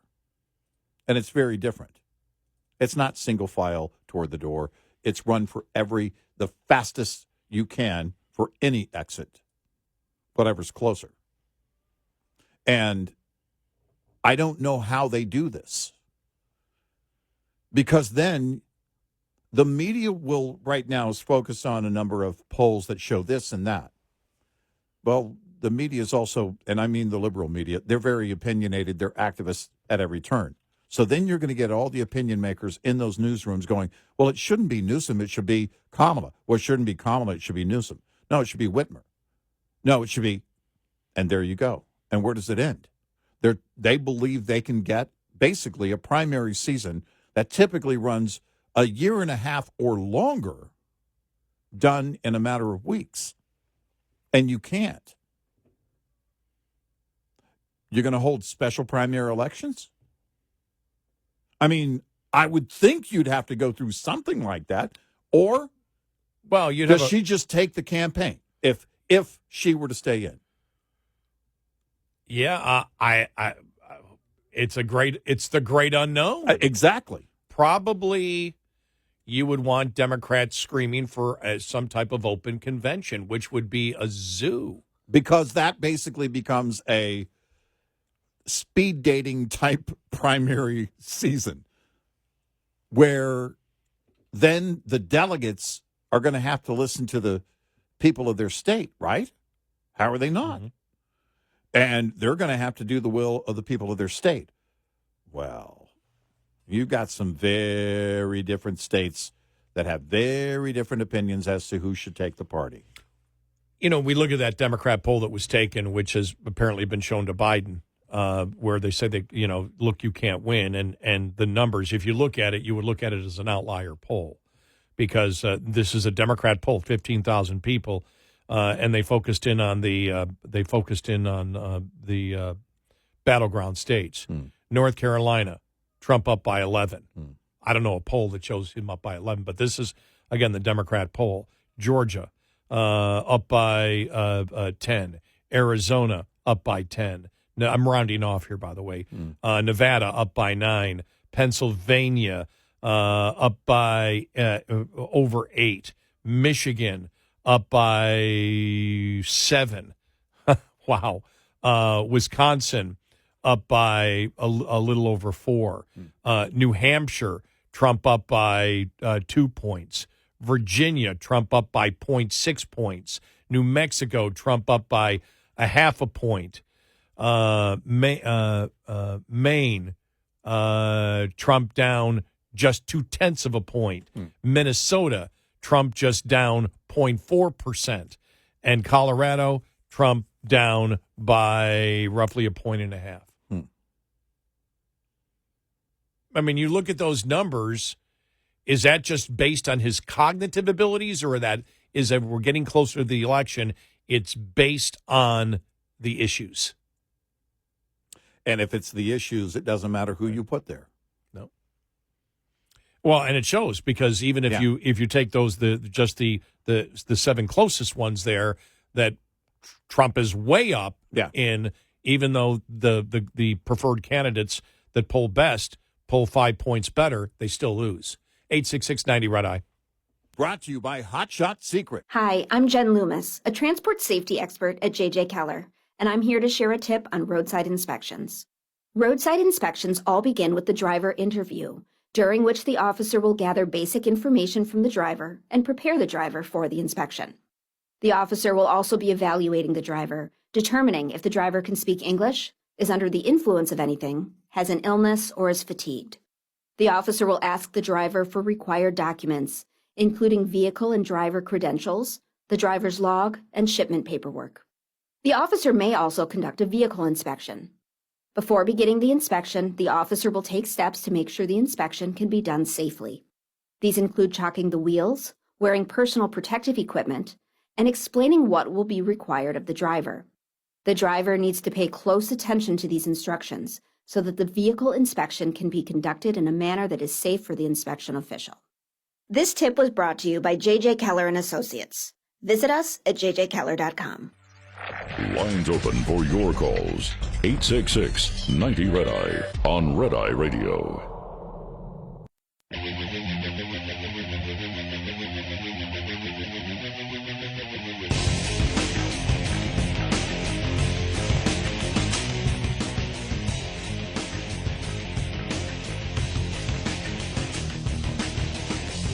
It's Red Eye Radio. He's Eric Harley, and I'm Gary McNamara. Coming up following the bottom of the hour, we'll play Medal of Honor recipient David Bellavia, who spoke at the Republican convention last night.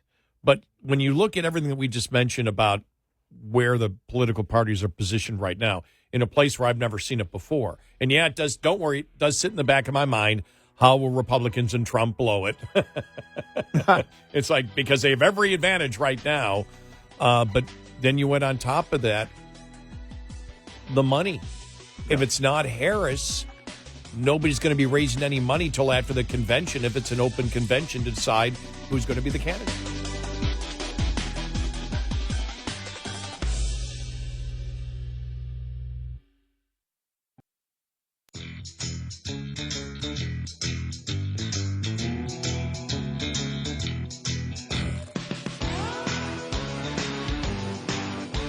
Setting the standard for America. Eric Harley and Gary McNamara on Red Eye Radio. And he is Eric Harley, and I'm Gary McNamara.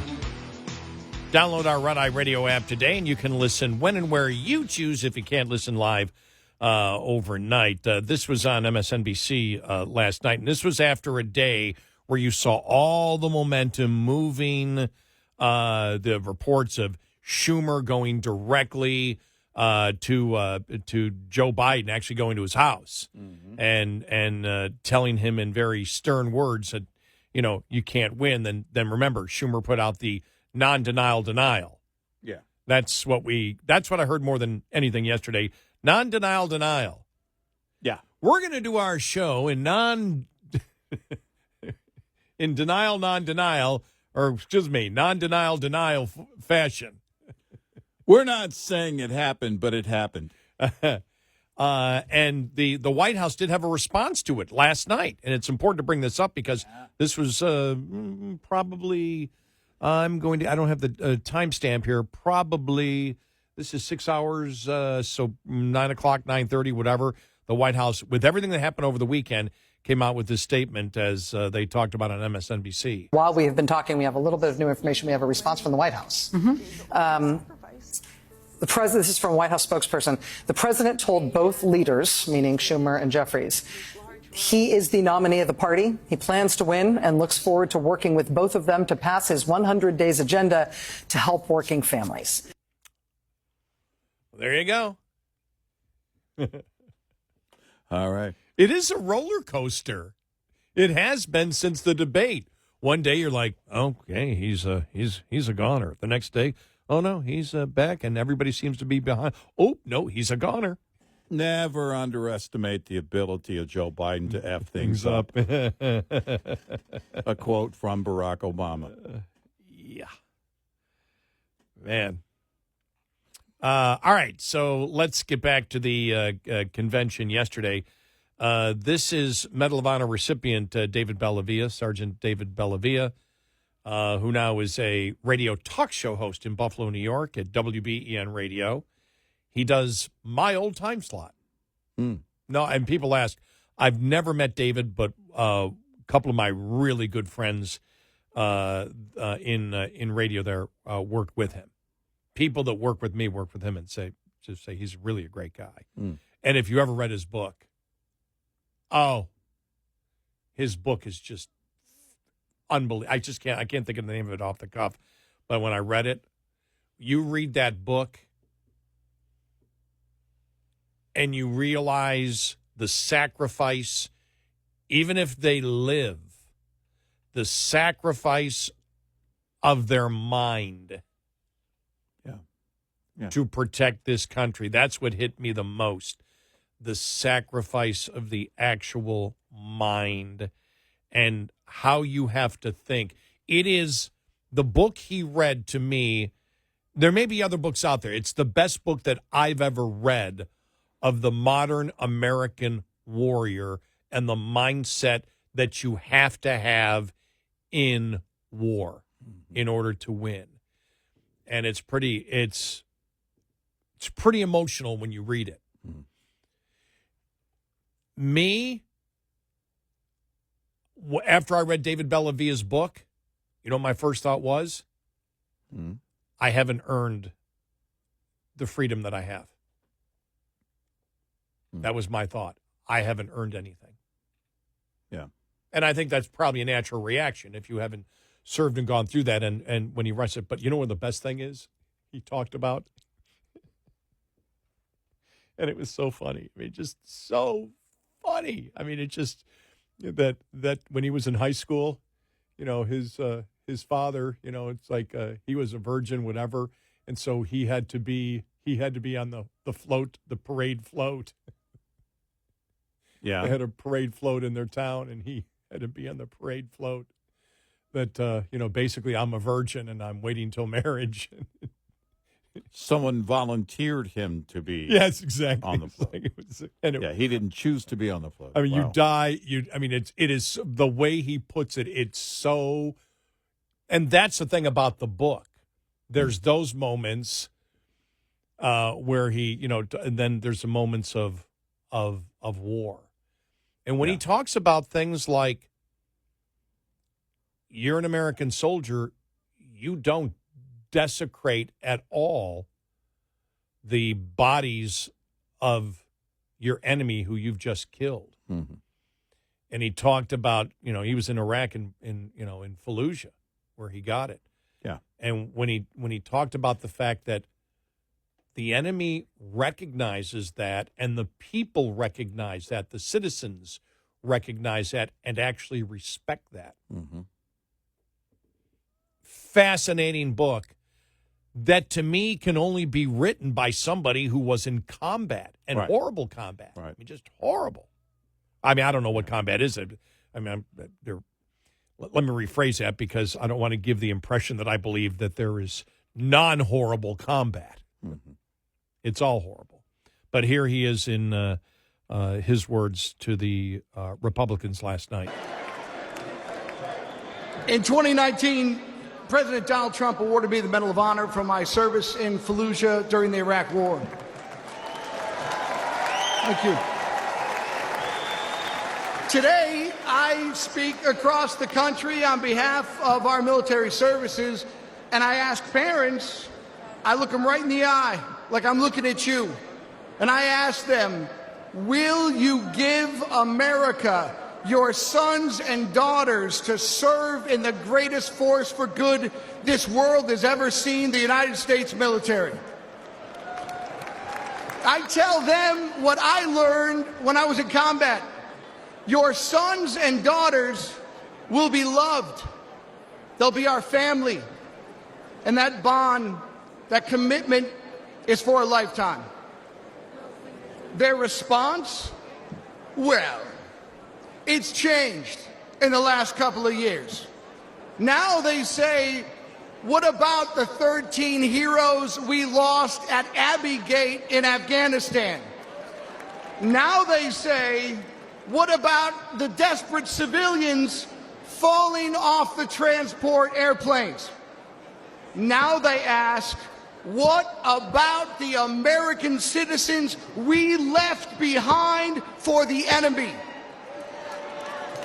They say to me, under Biden-Harris, we don't believe you. They no longer see their sacrifice as worthwhile, that their service makes us all better off. Are you better off than you were 4 years ago? I'll tell you what, we're all going to answer that question in November. Here's something for you. Let's ask it the other way around. Let's ask, are our enemies better off than they were 4 years ago? Iran and its proxies, Hezbollah, Hamas, the Houthis, China, Russia. Well, Iran is richer, Russia is bigger, and China is stronger. And their unchecked aggression proves that the answer is a resounding yes. The Biden-Harris foreign policy undermines American security, and watching their administration lose the gains President Donald Trump made overseas not only destroys our morale, it empowers our enemies abroad. Under their watch, a record number of American embassies have been forced to evacuate, and military recruitment has plunged, and confidence in the armed forces has reached a 20-year low. Under President Donald Trump, our enemies will know that American power is as decisive as it is overwhelming. And if you provoke the United States of America, we will hurt you.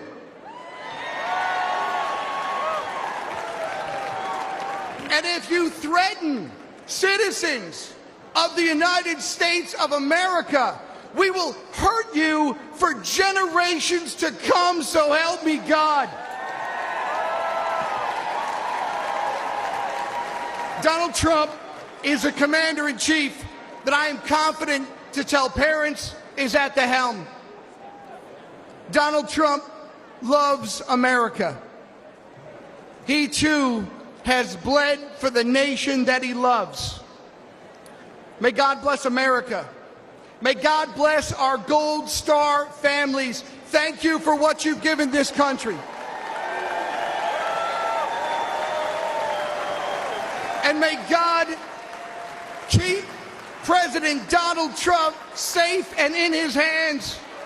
May God make America strong. May God make America great again.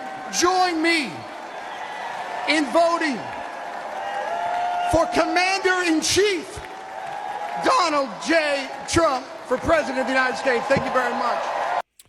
There's Medal of Honor recipient David Bellavia. Yeah. Last night. Very good. Yeah. Very good. Look, you've had I think a GOP convention that has been on point. But you have had a GOP convention that's also showed a real rally and unity behind its nominee. The party is fully behind Donald Trump. There are a number of things that are going to be worked out in the hallways if the Republicans win. I think we've covered that pretty sufficiently. There are going to be a number of things along the way that Republicans who are not going to have an easy job if they do win are going to have to deal with. And it needs to be worked out, and everybody needs to understand that ultimately, and JD Vance talked about this. He talked about, as a senator, sometimes he has to convince his colleagues to come around, and sometimes they convince him to come around. And we don't like those words compromise. But when you step back and understand that the party agrees on most things and they certainly want to achieve the same goals, as long as they keep that in mind and that's apparent to the people that put them there, then things will go as best as they can given the circumstances. What you also heard on night 3 was family night. Trump's granddaughter. The smile on his face is one that I've had on my face a number of times.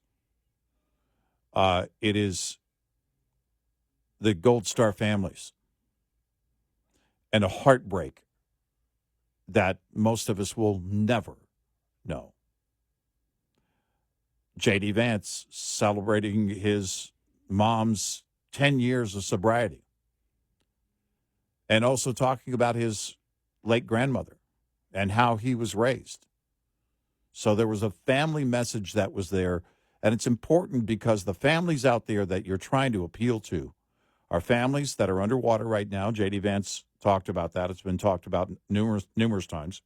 When it comes to the economy right now, you can't afford anything. You got to the point where you can't afford, and everything is going up, and you're underwater on everything. Rent. You're underwater on groceries. You're underwater on everything. And Biden has the gall to come up with an idea of capping rent when he caused the rent increase. There's a way to fix it. It's not a rent cap. It's to bring back the spending power. And so far, 3 out of 4 nights, the first 3 nights here, the GOP has had their messaging together. And I believe night 4 will round it out nicely. And when you juxtapose the GOP with the DNC, they've got everybody in leadership in the party is asking for the president to step down. By the way, Bellavia has 2 books, House to House, A Soldier's Memoir, and Remember the Ramrods, An Army Brotherhood in War and Peace. Both books I suggest great reading. 866-90-RED-EYE. Get in touch with Red Eye Radio, toll free at 866-90-RED-EYE.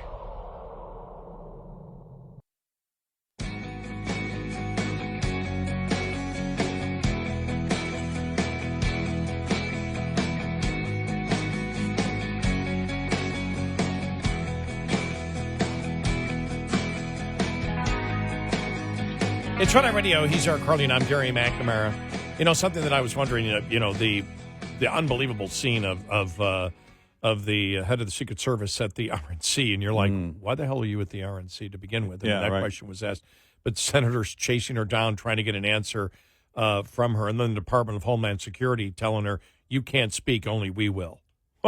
Right. Probably a good move for DHS. Yeah. You need to shut up. Right. Because she's just horrible. But when you think about it, when everything that's come out, even yesterday, but over the last couple of days, about Crooks, the alleged, would-be assassin. Would-be assassin. you shake your head. And you just like either complete incompetence, and you can understand why people say, was there a conspiracy theory here somewhere? Yeah, right.